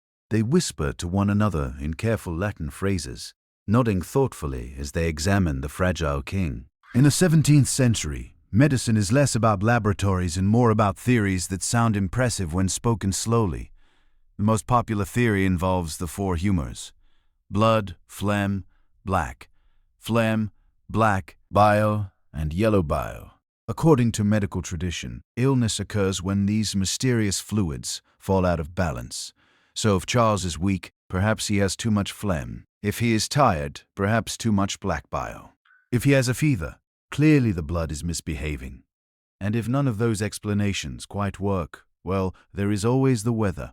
Yes, bad air is a perfectly respectable medical diagnosis in the 1600s. The doctors debate all of this while occasionally glancing toward the king, who sits patiently through examinations that range from mildly uncomfortable to impressively bizarre. One physician recommends a special herbal mixture, brewed from roots, leaves, and something that may or may not have once been a frog. Another suggests a change in diet, less meat perhaps, or more meat. Opinions vary. Then there are the treatments involving bloodletting. At the time, removing blood from the body is believed to restore balance. So the doctors may produce a small blade or a collection of leeches, nature's very own portable medical staff. These creatures are applied carefully to the patient, where they perform their tiny but enthusiastic work, while the doctors observe with professional satisfaction. From their perspective, this is excellent medicine. From Charles's perspective, it is probably a long afternoon. Prayers are also involved, because the line between medicine and religion is extremely thin. In this era, priests sometimes visit the king to bless him, pray for divine healing, or remind everyone that illness can be part of God's mysterious plan. In fairness to the doctors, they are not careless or cruel. Many of them genuinely want to help their king. They study the best medical texts available, debate treatments with one another, and observe Charles closely. The problem is simply that the real explanation for his condition is centuries away from being discovered. They cannot see chromosomes. They do not understand inherited traits, and the idea that generations of royal cousin marriages might be influencing the king's health would sound more like an insult than a medical theory. So they continue searching for answers in the tools they do understand: herbs, diets, bloodletting, prayer, and occasionally a recommendation that the king spend time breathing fresher air, which in palace terms usually means opening a window and hoping for the best. Meanwhile, Charles endures all of this with quiet patience. Royal life has never been especially comfortable, but medical treatments of the 17th century add a special layer of inconvenience. Every new illness brings another consultation. Every fever invites another theory. Every physician arrives convinced he has finally solved the mystery. Yet the mystery remains. Because while the doctors argue about humors and air quality, the true cause of the king's condition lies hidden deep inside the family tree, woven through generations of royal marriages that no one in the room fully understands, and until science catches up with history, the physicians of the Spanish court will continue doing what they can, mixing potions, offering prayers, and occasionally placing a very determined leech on the arm of the most powerful king in Europe. Charles II faced another enormous problem. He struggled to produce an heir. For a dynasty obsessed with bloodlines, this was a looming disaster. Without a successor, the Spanish throne would become the center of a massive European power struggle. Now imagine the mood inside the Spanish royal court as the years pass. At first, people remain optimistic. Charles is still young. Royal marriages often take time to produce children. Courtiers whisper reassuring phrases in the palace halls. There is still plenty of time. But time, as it turns out, has a habit of moving forward whether empires are ready or not. Charles married Louisa of Orleans, a French princess, chosen partly to ease tensions between Spain and France. The wedding is celebrated with enormous ceremony, music, feasts, fireworks, and speeches about the bright future of the Spanish dynasty. Everyone smiles politely, but everyone is thinking the same thing. An heir, preferably a healthy one, every month without news of a pregnancy, quietly raises the level of anxiety inside the palace. The royal doctors monitor the queen carefully. Court officials watch for any hint that a child may be on the way. When months turn into years, the optimism begins to fade. Rumors begin circulating in court corridors. Some whisper that the king's health makes fatherhood difficult. Others claim the queen may be unable to conceive. A few superstitious courtiers blame curses, bad omens, or the alignment of the planets. Bad omens or the alignment of the planets. Because in the absence of clear answers, People will invent explanations. Eventually, Maria Louisa dies without producing a child. Charles remarries, this time to Maria Anna of Neuburg. Once again, the court fills with cautious hope. Surely this time the dynasty will produce an heir. Surely the Spanish throne will not be left empty. But the years pass again. Still no child. And slowly, the realization spreads through the royal court, like cold air creeping through the palace walls. There may be no successor. Now, this is not merely a family problem. This is a continental emergency.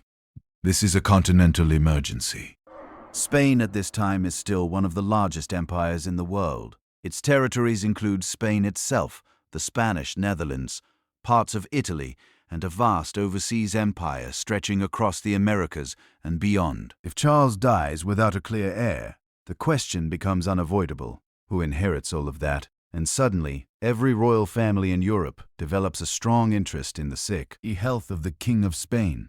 The French monarchy believes it has a claim through family connections. The Austrian Habsburgs believe the empire should remain within their branch of the dynasty. Other European powers watch nervously, hoping neither side becomes too powerful. Because if one ruler suddenly inherits the entire Spanish Empire, the balance of power in Europe could collapse overnight.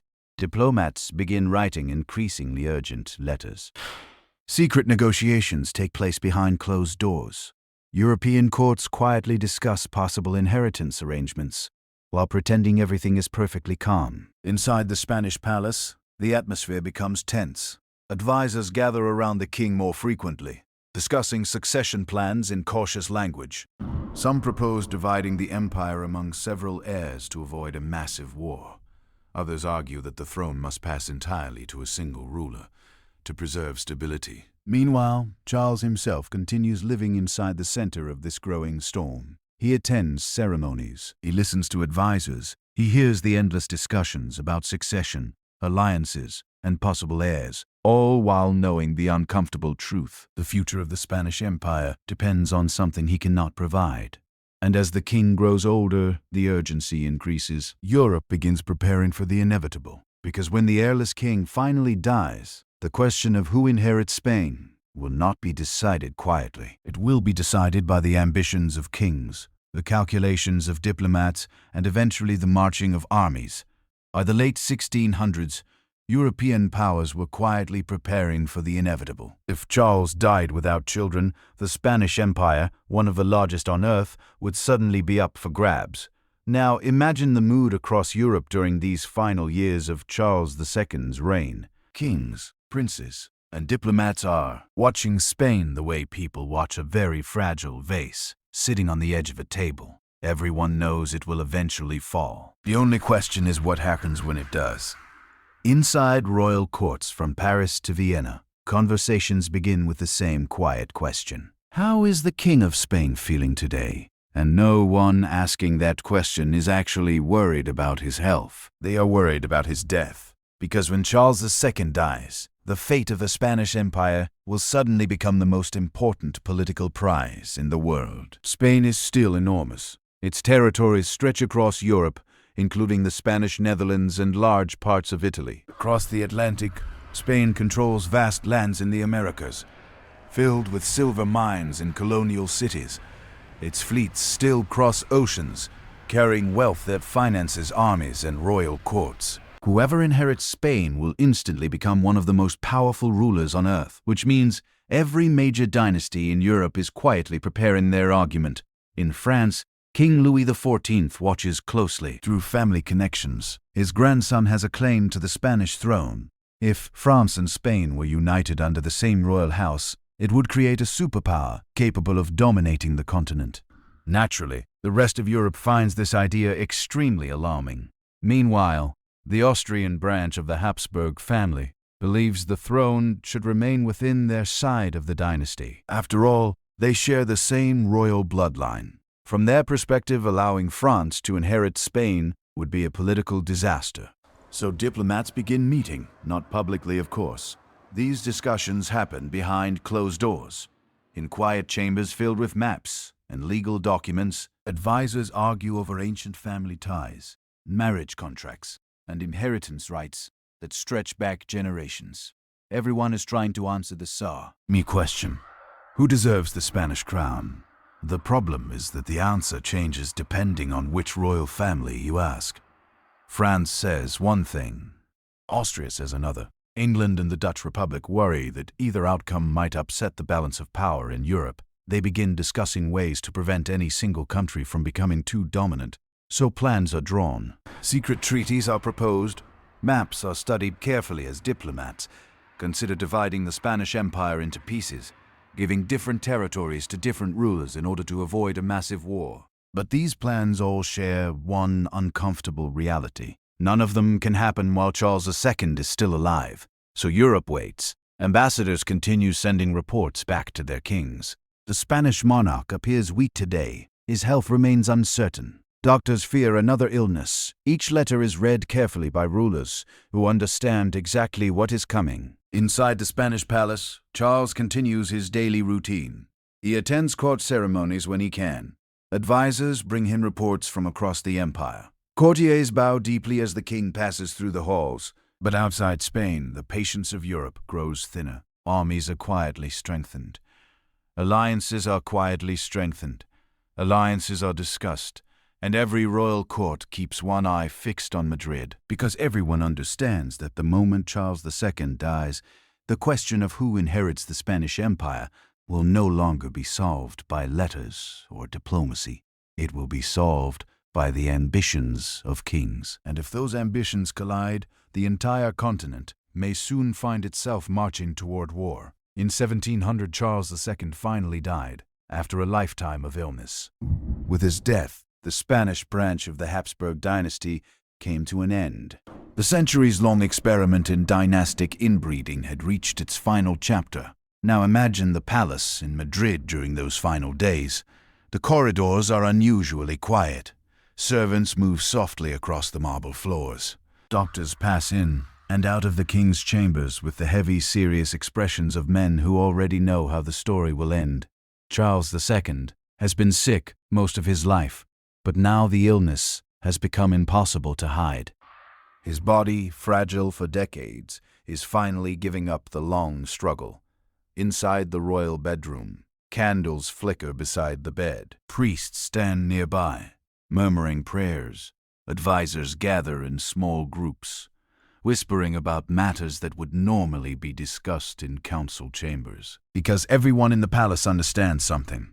The moment Charles dies, everything will change. For weeks, the court waits anxiously.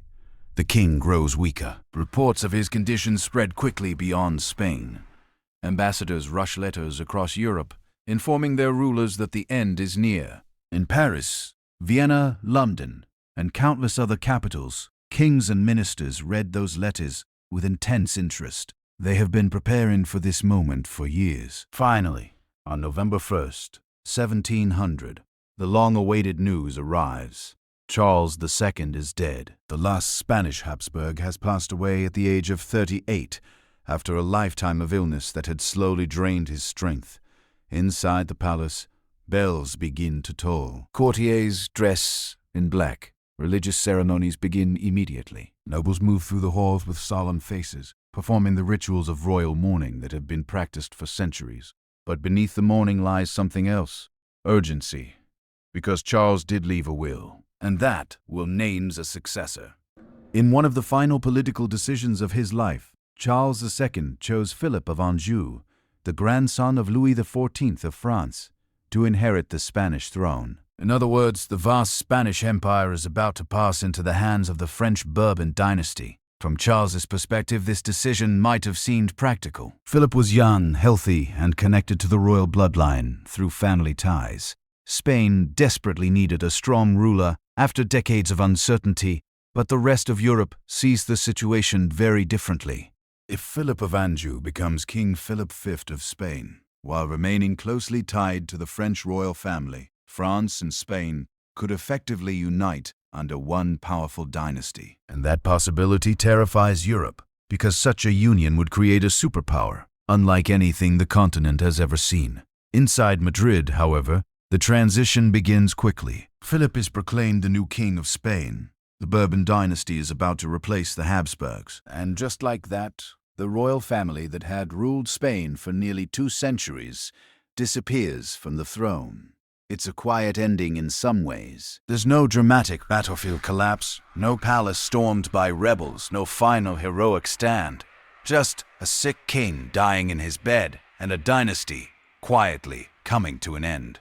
But the consequences of that ending are enormous. Because while the Spanish Habsburg line may have ended peacefully in Madrid, the question of who truly controls the empire has just ignited a political fire across Europe. And very soon, kings and armies across the continent will begin moving to decide that question. The only way European powers often knew how: with war. Charles's death triggered the War of the Spanish Succession. Major European powers fought to decide who would inherit Spain's massive empire. The conflict reshaped the balance of power across the continent. Now imagine the moment the news spreads across Europe. A courier gallops into Paris, carrying the sealed message. Another arrives in Vienna.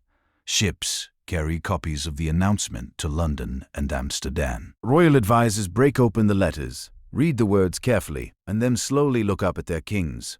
The King of Spain is dead, and he has named a French prince as his successor. At first there is silence, then the arguments begin. In France, Louis XIV is delighted.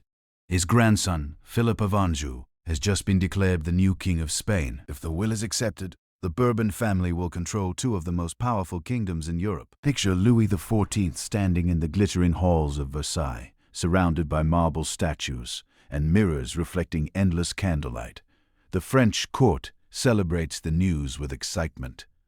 Another Bourbon now sits on a throne, and it is one of the most valuable thrones in the world. But across Europe, the reaction is far less enthusiastic. In Vienna, the Austrian Habsburgs read the news with disbelief. They believed the Spanish throne should remain within their side of the dynasty. After all, they share the same royal bloodline that ruled Spain for centuries. To them, handing the empire to France is unacceptable. Meanwhile, in England and the Dutch Republic, leaders begin calculating the consequences. If France and Spain become allies under the Bourbon family, their combined power could dominate Europe. Trade routes could shift. Armies could grow unstoppable. The balance of power, Europe's delicate political system, could collapse. So within months, alliances begin forming. England, the Dutch Republic, Austria, and several other states unite in opposition to France. They support a different candidate for the Spanish throne, Archduke Charles of Austria. Suddenly, the question of who becomes King of Spain is no longer a matter of royal paperwork. It becomes a matter of war, and war in the early 1700s is not small. Imagine the continent lighting up with conflict. Armies march across Italy, the Netherlands, Germany, and Spain itself. Generals maneuver thousands of soldiers across muddy fields while diplomats scramble to keep fragile alliances from falling apart. Battles erupt across Europe. One of the most famous commanders of the war is the Duke of Marlborough, an English general whose victories against French forces become legendary. Together with his allies, he leads campaigns that stretch from the Low Countries to southern Germany. Entire regions become battlefields. Farmers watch armies march across their land. Cities brace for sieges. Supply wagons rattle along dusty roads, carrying food, gunpowder, and the hopes of kings who believe victory will reshape the continent. Meanwhile, Philip V, the new Bourbon King of Spain, sits uneasily on his throne. Because although he has been crowned, half of Europe is fighting to remove him. The war drags on for more than a decade. 11 long years of battles, negotiations, victories, and disasters. Millions of soldiers march. Thousands of lives are lost. Fortresses change hands again and again, and eventually something unexpected happens. In 1711, the Austrian candidate for the Spanish throne, Archduke Charles, suddenly inherits the title of Holy Roman Emperor, which creates a new problem. If he also becomes King of Spain, he would control an empire nearly as large as the one Europe was trying to prevent France from building. In other words, the solution to the war might create the exact same problem. So, the exhausted powers of Europe finally decide to compromise. In 1713, the Treaty of Utrecht ends the war. Philip V is allowed to remain King of Spain, but with one important condition. The French and Spanish crowns can never unite under a single ruler. Spain keeps its monarchy, but it loses several territories across Europe. The balance of power is restored, more or less. And just like that, the death of a sick king without an heir has reshaped the entire continent. A dynasty has ended, a new one has begun, and Europe, after years of war, settles uneasily into a new political order. All because the Habsburg family tree finally ran out of branches. Centuries later, historians and geneticists began studying the Habsburg family tree in detail. Their research confirmed what observers had suspected. Repeated close marriages dramatically increased the dynasty's genetic risks. Now imagine yourself not in a candlelit palace, but in a quiet modern research library. The room smells faintly of old paper and polished wood. Instead of royal advisors and court physicians, the people gathered here are historians, geneticists, and researchers armed with laptops, notebooks, and stacks of historical records. On the table in front of them lies the Habsburg family tree. It is enormous. If you tried to draw it on a single sheet of paper, you'd quickly run out of space. The chart spreads across multiple pages, filled with names, dates, marriages, and arrows connecting generation after generation of European royalty. At first glance, it looks impressive, a dynasty stretching across centuries. But the researchers studying it notice something strange almost immediately. The same names appear again and again and again. One ancestor shows up in several different places in the same lineage. Cousins marry cousins. Uncles marry nieces. Branches of the family tree reconnect repeatedly until the chart begins to resemble something closer to a tangled knot than a tree. Historians had suspected this pattern for a long time. Royal marriage records were well documented, and scholars had noticed how frequently the Habsburgs married within their own extended family. But modern genetic research allows scientists to go much further. By analyzing genealogical records, researchers can calculate something called the inbreeding coefficient, a number that measures how closely related a person's parents are. For most people in the modern world, that number is extremely small. For the Habsburg dynasty, it becomes alarmingly high. When scientists calculate the inbreeding coefficient for Charles II of Spain, the result is remarkable. His genetic relatedness is roughly equivalent to what you would expect if his parents had been siblings. Now, to be clear, Charles's parents were not siblings. His father married his niece, which was already a very close relationship. But that marriage came after generations of other cousin marriages layered on top of one another. It's like folding the same piece of paper again and again until the layers become impossibly thick. Eventually, the genetic material becomes extremely concentrated, and that concentration increases the chances that harmful inherited traits will appear. Researchers studying portraits and written descriptions of Habsburg rulers have also noticed how certain physical features repeat across generations. The famous Habsburg jaw is perhaps the most visible example. Medical experts now believe the trait was likely caused by inherited skeletal characteristics that became stronger through repeated intermarriage. But the jaw was only one symptom. Historical records also describe developmental delays, fragile health, and fertility problems in several members of the dynasty. In Charles II's case, these issues reached their most dramatic form. To modern scientists, the pattern now seems clear. The Habsburg marriage strategy, so successful politically, gradually reduced genetic diversity within the dynasty. Over time, this made it increasingly likely that recessive genetic conduit ions would appear. In other words, the very system designed to preserve the royal bloodline slowly weakened it.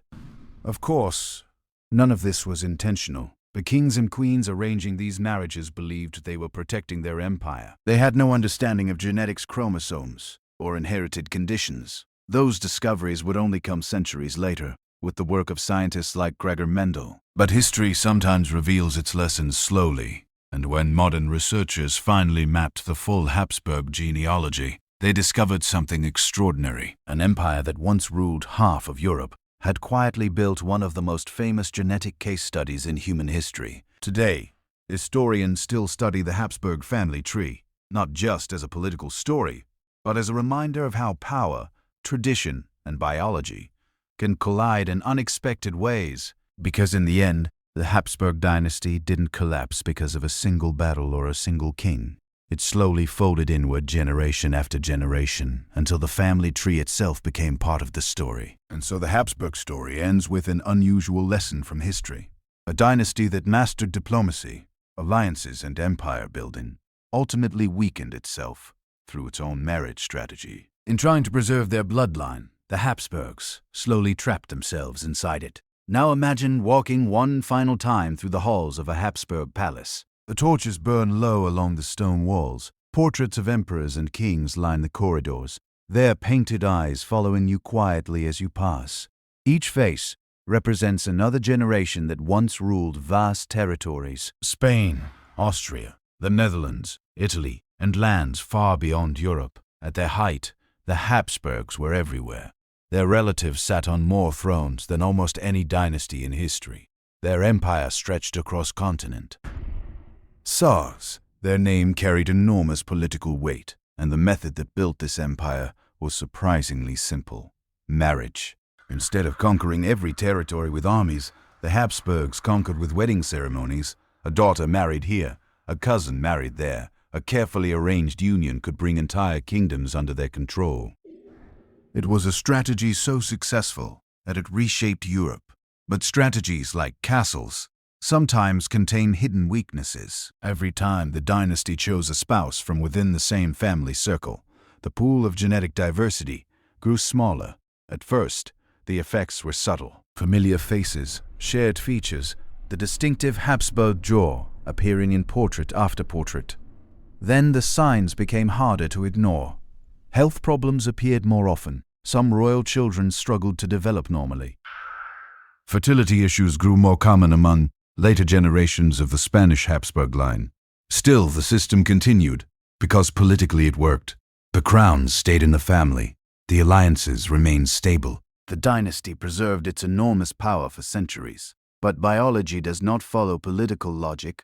While kings and queens focused on maintaining their empire, the family tree quietly folded inward. Cousins married cousins. Uncles married nieces. The same ancestors appeared again and again across generations. And eventually, the dynasty found itself facing a problem no diplomatic treaty could solve. The final Spanish Habsburg king, Charles II, was unable to produce an heir. Without a successor, the line ended. Just like that, the centuries-old dynasty that had ruled Spain collapsed, not through invasion or rebellion, but through the slow consequences of its own strategy. In many ways, the ending is strangely quiet. There is no dramatic final battle, no collapsing fortress, no angry mob storming the palace gates. Instead, here is simply a sick king dying in his bed in 1700, and a family tree that has finally run out of branches. Yet, the story leaves behind a powerful reminder. History is full of empires built on brilliant ideas. Some rely on military power, others on trade, diplomacy, or clever political alliances. The Habsburgs built their empire through marriage, and for a long time it worked better than anyone could have imagined. But every strategy has limits. In trying so hard to keep their bloodline pure, the Habsburgs created a dynasty so tightly woven that it eventually had nowhere left to grow. Their family tree didn't spread outward into new branches. It curled inward until one day the last leaf quietly fell. By the early 1700s, European observers were starting to connect the dots. Diplomats, physicians, and historians quietly noticed that the Habsburgs seemed unusually prone to illness, infertility, and distinctive physical traits. At the time, nobody had the language of genetics to explain it, but people could still see the pattern. The royal portraits looked similar generation after generation, and the stories of fragile princes and sickly kings had become almost routine. Something about the dynasty's marriage strategy clearly wasn't working the way they hoped. Now imagine yourself sitting in a quiet study somewhere in Europe around the early 1700s. The candles burn low. Papers are spread across the desk. Letters from ambassadors, notes from physicians, copies of royal genealogies that stretch back generations. You're not the only one studying them. Across Europe, curious minds have begun doing the same thing. Diplomats compare stories from different courts, Physicians quietly discuss unusual cases they've witnessed while treating royal patients. Historians reviewing dynastic records begin noticing patterns that seem difficult to ignore, because when you line up the evidence and side by side, the similarities become striking. Portraits from the Habsburg courts look remarkably alike. The same facial structure repeats. The same jawline appears again and again, sometimes subtle, sometimes dramatically pronounced. At first, people might dismiss this as simple family resemblance. After all, families often share physical traits, but the Habsburg resemblance goes further than that. Descriptions of royal children across several generations tell similar stories.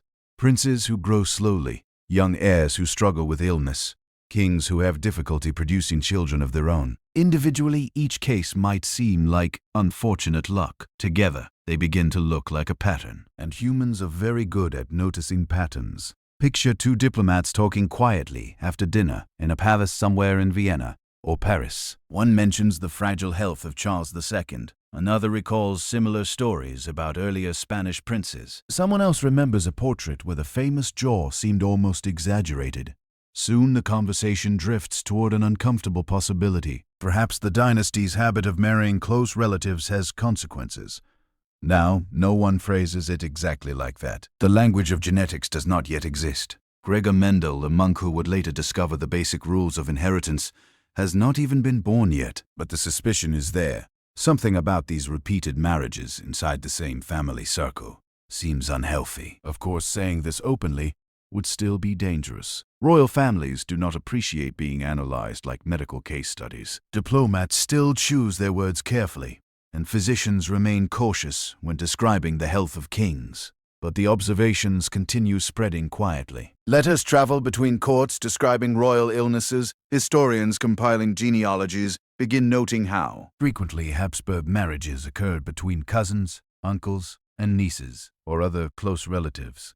And once someone notices the pattern, it becomes hard to ignore, because the dynasty's history almost reads like a long experiment. Generation after generation repeating the same marriage strategy. Generation after generation showing similar traits and similar problems. By the time Charles II dies in 1700, the pattern feels almost obvious in hindsight. The Spanish Habsburg line has ended without an heir. The last king was physically fragile. The dynasty's famous features have become more pronounced with every generation. No one can explain exactly why. But many people are beginning to suspect the cause. And so, slowly, the story of the Habsburgs transforms from a tale of imperial power into something else entirely. A cautionary story. A reminder that even the most powerful dynasties in the world cannot escape the quiet laws of nature. Kings may command armies, sign treaties, and rule vast empires, but the rules of inheritance, whatever they may be, still apply even to royalty. If you walk through a museum today and study portraits of the Habsburg rulers, you might notice something oddly consistent. The lips are slightly parted, the lower jaw pushes forward, the chin seems determined to arrive in the room before the rest of the face. Artists tried to soften the effect with lighting, angles, and regal poses, but the resemblance across generations is unmistakable. What makes it even more fascinating is that these portraits weren't meant to expose flaws. They were meant to glorify the rulers. Yet, despite every artistic trick, the family resemblance remained impossible to hide. Now, imagine yourself stepping into one of those quiet museum galleries. The lighting is soft. The room is calm, almost silent, except for the faint shuffle of shoes across polished floors. Along the walls hang enormous portraits framed in gold, paintings that once decorated royal palaces across Europe. You begin walking slowly past them. At first, they appear like any other royal gallery. Kings in armor, queens in embroidered gowns, velvet cloaks, jeweled crowns, and expressions carefully arranged to suggest power, wisdom, and perhaps just a hint of divine approval. But the longer you look, the more something begins to repeat. The faces start to look familiar. Not identical, of course. Each ruler lived in a different time. Hairstyles change with fashion. One king wears a dramatic lace collar that looks like a decorative dinner plate. Another sports a carefully groomed beard. Later portraits feature towering wigs, that seem to add several inches of authority. But beneath the fashion changes, the same structure appears again and again. The jaw, it pushes forward slightly in one portrait. In another, it's even more pronounced. In some paintings, the lips remain parted as though the subject paused mid-sentence and the artist captured the moment forever. Once you notice it, the pattern becomes impossible to ignore. You begin moving from one painting to the next. There's Charles V with the familiar Habsburg profile. Then Philip II, whose jaw seems to follow the same family blueprint. Later, another Habsburg archduke appears with a nearly identical structure of the face. And finally, near the end of the gallery, you arrive at Charles II of Spain. Here, the famous feature reaches its most dramatic form. The lower jaw extends forward noticeably. The lips part naturally, because closing them comfortably is difficult. Even with careful lighting and elaborate royal clothing, the structure of the face dominates the portrait. And remember, these paintings were never intended to reveal imperfections. Quite the opposite. Royal portraits were essentially political advertisements. The higher purpose was to present the ruler as strong, noble, and unquestionably worthy of the throne. Artists were highly skilled professionals who knew exactly how to flatter their subjects. They softened shadows. They adjusted posture. They used clothing and accessories to guide the viewer's attention towards symbols of power rather than physical details. Yet, even with all of these techniques, the family resemblance refused to disappear because the artists could adjust lighting, but they could not redesign the king's skeleton. What makes these portraits so fascinating today is that they unintentionally documented centuries of dynastic history. Each painting captured the physical features of the ruler with enough accuracy that modern historians and scientists can study them centuries later. In a way, the Habsburg Portrait Gallery became a visual record of the dynasty's genetic story, a story the artists themselves probably never realized they were helping to tell. Visitors standing in these galleries today often notice the same thing those early observers did. Generation after generation of rulers with remarkably similar faces. And as you leave the gallery, one thought lingers quietly in the back of your mind. The Habsburg dynasty spent centuries trying to preserve its bloodline, and the portraits prove that they succeeded, perhaps a little too well. Centuries later, scientists began examining the Habsburg lineage using modern genetic analysis. When researchers mapped the family tree, they discovered something astonishing. The degree of inbreeding in the later Habsburg generations was equivalent to what you would expect from children of siblings. That doesn't mean siblings were marrying each other directly, but repeated cousin and uncle niece marriages across generations had slowly stacked the genetic deck in the same direction. What had once been a political strategy now revealed itself as a biological trap. Now imagine stepping forward in time a few hundred years. The candlelit palace archives are gone. The royal doctors with their leeches and theories about humors have been replaced by laboratories, research papers, and scientists who spend their days studying the quiet mathematics of heredity. Instead of ink-stained genealogists drawing family charts on parchment, modern researchers open enormous digital databases of historical records, birth records, marriage contracts, portrait collections, royal correspondence. When all of this information is placed together, the Habsburg family tree can finally be mapped in astonishing detail. And when scientists begin tracing the lines, something remarkable appears. The branches keep folding back into themselves again and again. At first, it looks confusing, like a maze where every path leads back to the same few names. But with modern tools, researchers can calculate exactly how often those loops occurred, and the numbers are surprising even to experts. Every time two relatives have children, the probability increases that certain inherited traits, especially rare or harmful ones, can appear. Normally, in large populations, genetic diversity spreads those traits out so that they rarely cause problems. But the Habsburg dynasty did something unusual. Instead of widening their family tree with new branches, they kept folding it inward. Imagine shuffling a deck of cards. If you keep adding new cards, the deck becomes unpredictable and diverse. But if you keep reshuffling the same small stack again and again, the same combinations begin appearing repeatedly. That is essentially what happened to the Habsburg genetic deck. Over generations, cousin marriages, uncle-niece unions, and other close family alliances slowly concentrated the same inherited traits. Each generation stacked the odds a little further until eventually the dynasty reached the era of Charles II. When modern geneticists examined his ancestry, they discovered something astonishing. The level of genetic relatedness in his family tree was extremely high, comparable to what might appear in the child of siblings. Again, this doesn't mean siblings themselves were marrying in the dynasty.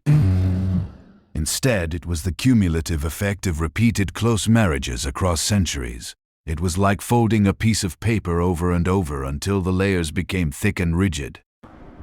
By the time Charles II was born, the dynasty had unknowingly created a biological bottleneck, and the symptoms historians had long noticed: fragile health, infertility, and distinctive physical traits suddenly made scientific sense. The famous Habsburg jaw likely became more pronounced through inherited skeletal traits. Repeating across generations, developmental problems and health issues may have emerged because certain recessive genetic conditions were more likely to appear in such a closely related lineage. In other words, the strategy that once seemed politically brilliant had quietly created a biological trap. The Habsburgs believed they were protecting their empire by keeping power inside the family, but in doing so, they also kept recycling the same genetic material. And biology, unlike politics, has rules that cannot be negotiated. Today, the Habsburg dynasty is studied not just by historians but by geneticists, anthropologists, and medical researchers. Their story has become one of the most famous historical examples of how dynastic marriage patterns can influence health across generations. It is a reminder that even the most powerful families in the world cannot escape the quiet laws written inside every human cell. Kings may control armies. Empires may stretch across continents, but inheritance, true biological inheritance, follows. Rules far older than any throne. And in the case of the Habsburgs, those rules were patiently waiting for centuries before science finally explained what history had been trying to show all along. The Habsburg story highlights a strange truth about power. Kings and emperors could command armies, redraw maps, and control vast empires, but they could not command biology. For centuries, the dynasty believed that keeping their bloodline tightly controlled would preserve their power. In reality, nature doesn't care about crowns, thrones, or imperial titles. The same genetic rules apply to emperors and peasants alike, and slowly, generation by generation, those rules caught up with them. Now imagine standing in the throne room of a great European palace. The room is designed to make one idea perfectly clear. The person sitting on that throne holds enormous power. Marble columns rise toward painted ceilings. Giant tapestries display victories in battle. Gold decorations catch the light of hundreds of candles. At the far end of the hall sits the king. When he speaks, armies move. Laws change. Entire provinces can be gained or lost through the stroke of a pen. In the age of empires, rulers like the Habsburgs controlled enormous forces. They negotiated treaties that shaped the borders of Europe. They commanded soldiers across continents. Their decisions influenced trade routes, religions, and the fate of millions of people. In short, they seemed almost unstoppable, and that sense of control shaped the way the dynasty thought about everything, including marriage. From their perspective, controlling the bloodline was simply another political strategy. Just as they could arrange alliances between kingdoms, they could arrange alliances within their own family. A cousin here, a niece there, another carefully chosen relative who already belonged to the royal network. Each marriage meant to strengthen the dynasty. Each wedding preserved the empire's carefully balanced web of alliances. To the kings and queens arranging these unions, it felt like brilliant diplomacy. What they didn't realize was that they were negotiating with a force far older than politics. Biology, unlike rival kingdoms or ambitious nobles, cannot be persuaded with treaties. It does not attend diplomatic meetings. It does not respond to royal authority. It simply follows its own quiet rules. Imagine two farmers in a small village during the same era. They know nothing about genetics either, but they understand something through experience. When families in small communities marry too closely, over many generations, certain traits begin to appear more often. Animals bred within small herds sometimes grow weaker. Plants grown from the same narrow stock struggle to thrive. Farmers notice these things long before scientists can explain them. But inside royal palaces, that kind of practical observation rarely reaches the throne room. Instead, the Habsburg dynasty focuses on political logic. If marrying within the family keeps the empire stable, then it must be the correct choice. And for a long time, that logic seems to work. Their empire expands. Their relatives occupy thrones across Europe. Their dynasty remains one of the most powerful ruling houses on the continent for centuries. But slowly, something else is happening behind the scenes. Each generation narrows the genetic pool. Each cousin marriage folds the family tree inward just a little more. At first, the consequences are subtle. Familiar faces, shared features, small health problems that might be dismissed as bad luck. Then the signs grow stronger. Fragile heirs, difficulty producing children, distinctive physical traits that appear again and again. By the time Charles II is born, the dynasty has unknowingly reached the lee. Midst of its strategy, all the political brilliance in the world cannot rewrite the basic rules of human inheritance. The kings who once commanded armies and ruled continents find themselves facing a problem they cannot solve with power, because the laws of biology apply equally to everyone. Emperors, farmers, peasants, princes. The same invisible mechanisms govern every human body, regardless of how many crowns appear in the family treasury. And over the course of centuries, those rules quietly caught up with one of the most powerful dynasties Europe had ever known. Not with a battle, not with a rebellion, but with something far simpler. A family tree that slowly folded in on itself until even an empire could not escape it. Looking back now, the Habsburg dynasty almost feels like a grand historical experiment, one carried out unknowingly over hundreds of years. Their ambition shaped Europe. Their marriages redrew political alliances. Their empire once stretched across continents. Yet, in trying so hard to keep their family line pure, they accidentally created the very weaknesses that would end it. It's a reminder that history isn't just shaped by wars and treaties. Sometimes it's shaped by wedding invitations. Now imagine stepping back and viewing the entire Habsburg story from a distance. Not from inside a palace or a throne room, but from centuries later, where historians quietly piece together the strange puzzle of this dynasty. On the surface, the Habsburgs appear as one of the most successful ruling families Europe ever produced. Their strategy was brilliant in its simplicity. Instead of conquering every neighboring kingdom with endless wars, they built alliances through marriage. A princess married a prince. A cousin inherited a throne. A carefully arranged wedding could bring entire territories into the family network. And it worked. For generations, the Habsburgs expanded their influence across Europe. Spain, Austria, parts of Italy, the Netherlands, and vast lands overseas all fell under their control at different moments in history. Their family became so widespread that one famous saying summed up their strategy perfectly: "Let others wage war. You, fortunate Austria, marry." But like many clever plans, it contained a hidden flaw, because each of those marriages that strengthened the empire politically also tightened the family circle. Biologically, cousins married cousins. Uncles married nieces. The dynasty kept turning inward to preserve power. At first, it looked like success. The empire grew stronger. The family tree remained firmly connected to the same royal bloodlines. The Habsburg name became almost synonymous with European power. But biology, as we now understand, works differently than diplomacy. When families repeatedly marry within the same small circle of relatives, the diversity of inherited traits shrinks. Harmless characteristics may repeat, but so can harmful ones. Over time, the dynasty began to show the signs. The famous Habsburg jaw became more pronounced. Certain health problems appeared more often. Some heirs struggled to survive childhood.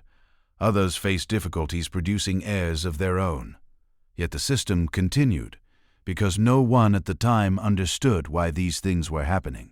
From the perspective of kings and queens arranging marriages in the 1500s and 1600s, the strategy still seemed perfectly logical.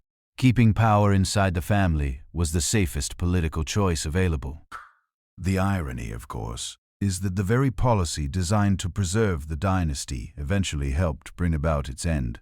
By the time Charles II of Spain was born, the genetic deck had been stacked through generations of intermarriage. The fragile king who struggled through illness for his entire life represented the beady, final chapter of a centuries-long pattern. When he died without an heir in 1700, the Spanish branch of the Habsburg dynasty ended, not with a dramatic fall of castles or a final battlefield defeat, but with something quieter, a family line that simply could not continue. Looking back, the Habsburg story feels almost like a slow-motion experiment that history conducted without realizing it. A powerful dynasty following a strategy that made perfect sense politically, while unknowingly setting biological limits that would eventually catch up with them. And that may be the most fascinating lesson hidden inside their story. History is often told through wars, revolutions, and the decisions of powerful rulers. But sometimes the forces shaping the future are much smaller. A marriage contract signed in a quiet chapel, a royal wedding celebrated with music and wine, a family tree that slowly folds inward over centuries. And somewhere inside all those wedding invitations and carefully arranged alliances, the fate of one of Europe's greatest dynasties was quietly being decided. And now the palace finally grows quiet. The candles in the great halls have burned low, their flames shrinking into soft golden dots against the stone walls. The courtiers have drifted away to their chambers. The scribes have put down their quills. And somewhere deep in the palace kitchens, the last pots of the evening stew are cooling beside the hearth. It has been a long journey through the strange, glittering world of the Habsburg dynasty. You've walked through candlelit corridors, where kings ruled empires that stretched across continents. You've watched royal weddings arranged like pieces on a chessboard, each marriage meant to secure power, alliances, and territory. And you've seen how generation after generation believed they were preserving something sacred, a dynasty meant to last forever. But history, as it often does, had other plans. For all their crowns, armies, and palaces, the Habsburgs were still human. They worried about heirs, about rivals, about keeping their family name alive. In a world where power could disappear overnight, their solution was simple. At least in their minds. Keep the bloodline close, keep the throne within the family, keep everything under control. And for a while, it worked. Their empire grew. Their influence stretched across Europe. Their name became one of the most powerful in history. But slowly, quietly, the consequences began to appear in portraits, in illnesses, in fragile kings and uncertain heirs, until one day the great Spanish branch of the dynasty simply ended. Not with a dramatic battle or a crumbling castle wall, just a sickly king, a quiet death, and an empire suddenly without a future. Yet even in this strange and slightly uncomfortable chapter of history, there's something deeply human, because behind the crowns and titles were people doing what humans have always done, trying to protect their families, trying to hold on to power, trying to shape the future the best way they knew how, sometimes wisely, sometimes not so wisely. So tonight, as you settle into your warm bed with soft blankets, modern medicine, and a family tree that hopefully doesn't resemble a complicated Luke diagram, you might take a quiet moment to appreciate just how far the world has come. Because history may be messy, strange, and occasionally filled with royal chins of legendary proportions. But it's also the story of how we learned, slowly and imperfectly, from the past. And now the palace lights fade, the halls grow silent, the dynasty becomes another whisper in the long winding story of history. So get comfortable, close your eyes, and drift off, knowing that tonight, at least, your family tree is probably a lot less complicated than a Habspy. Good night.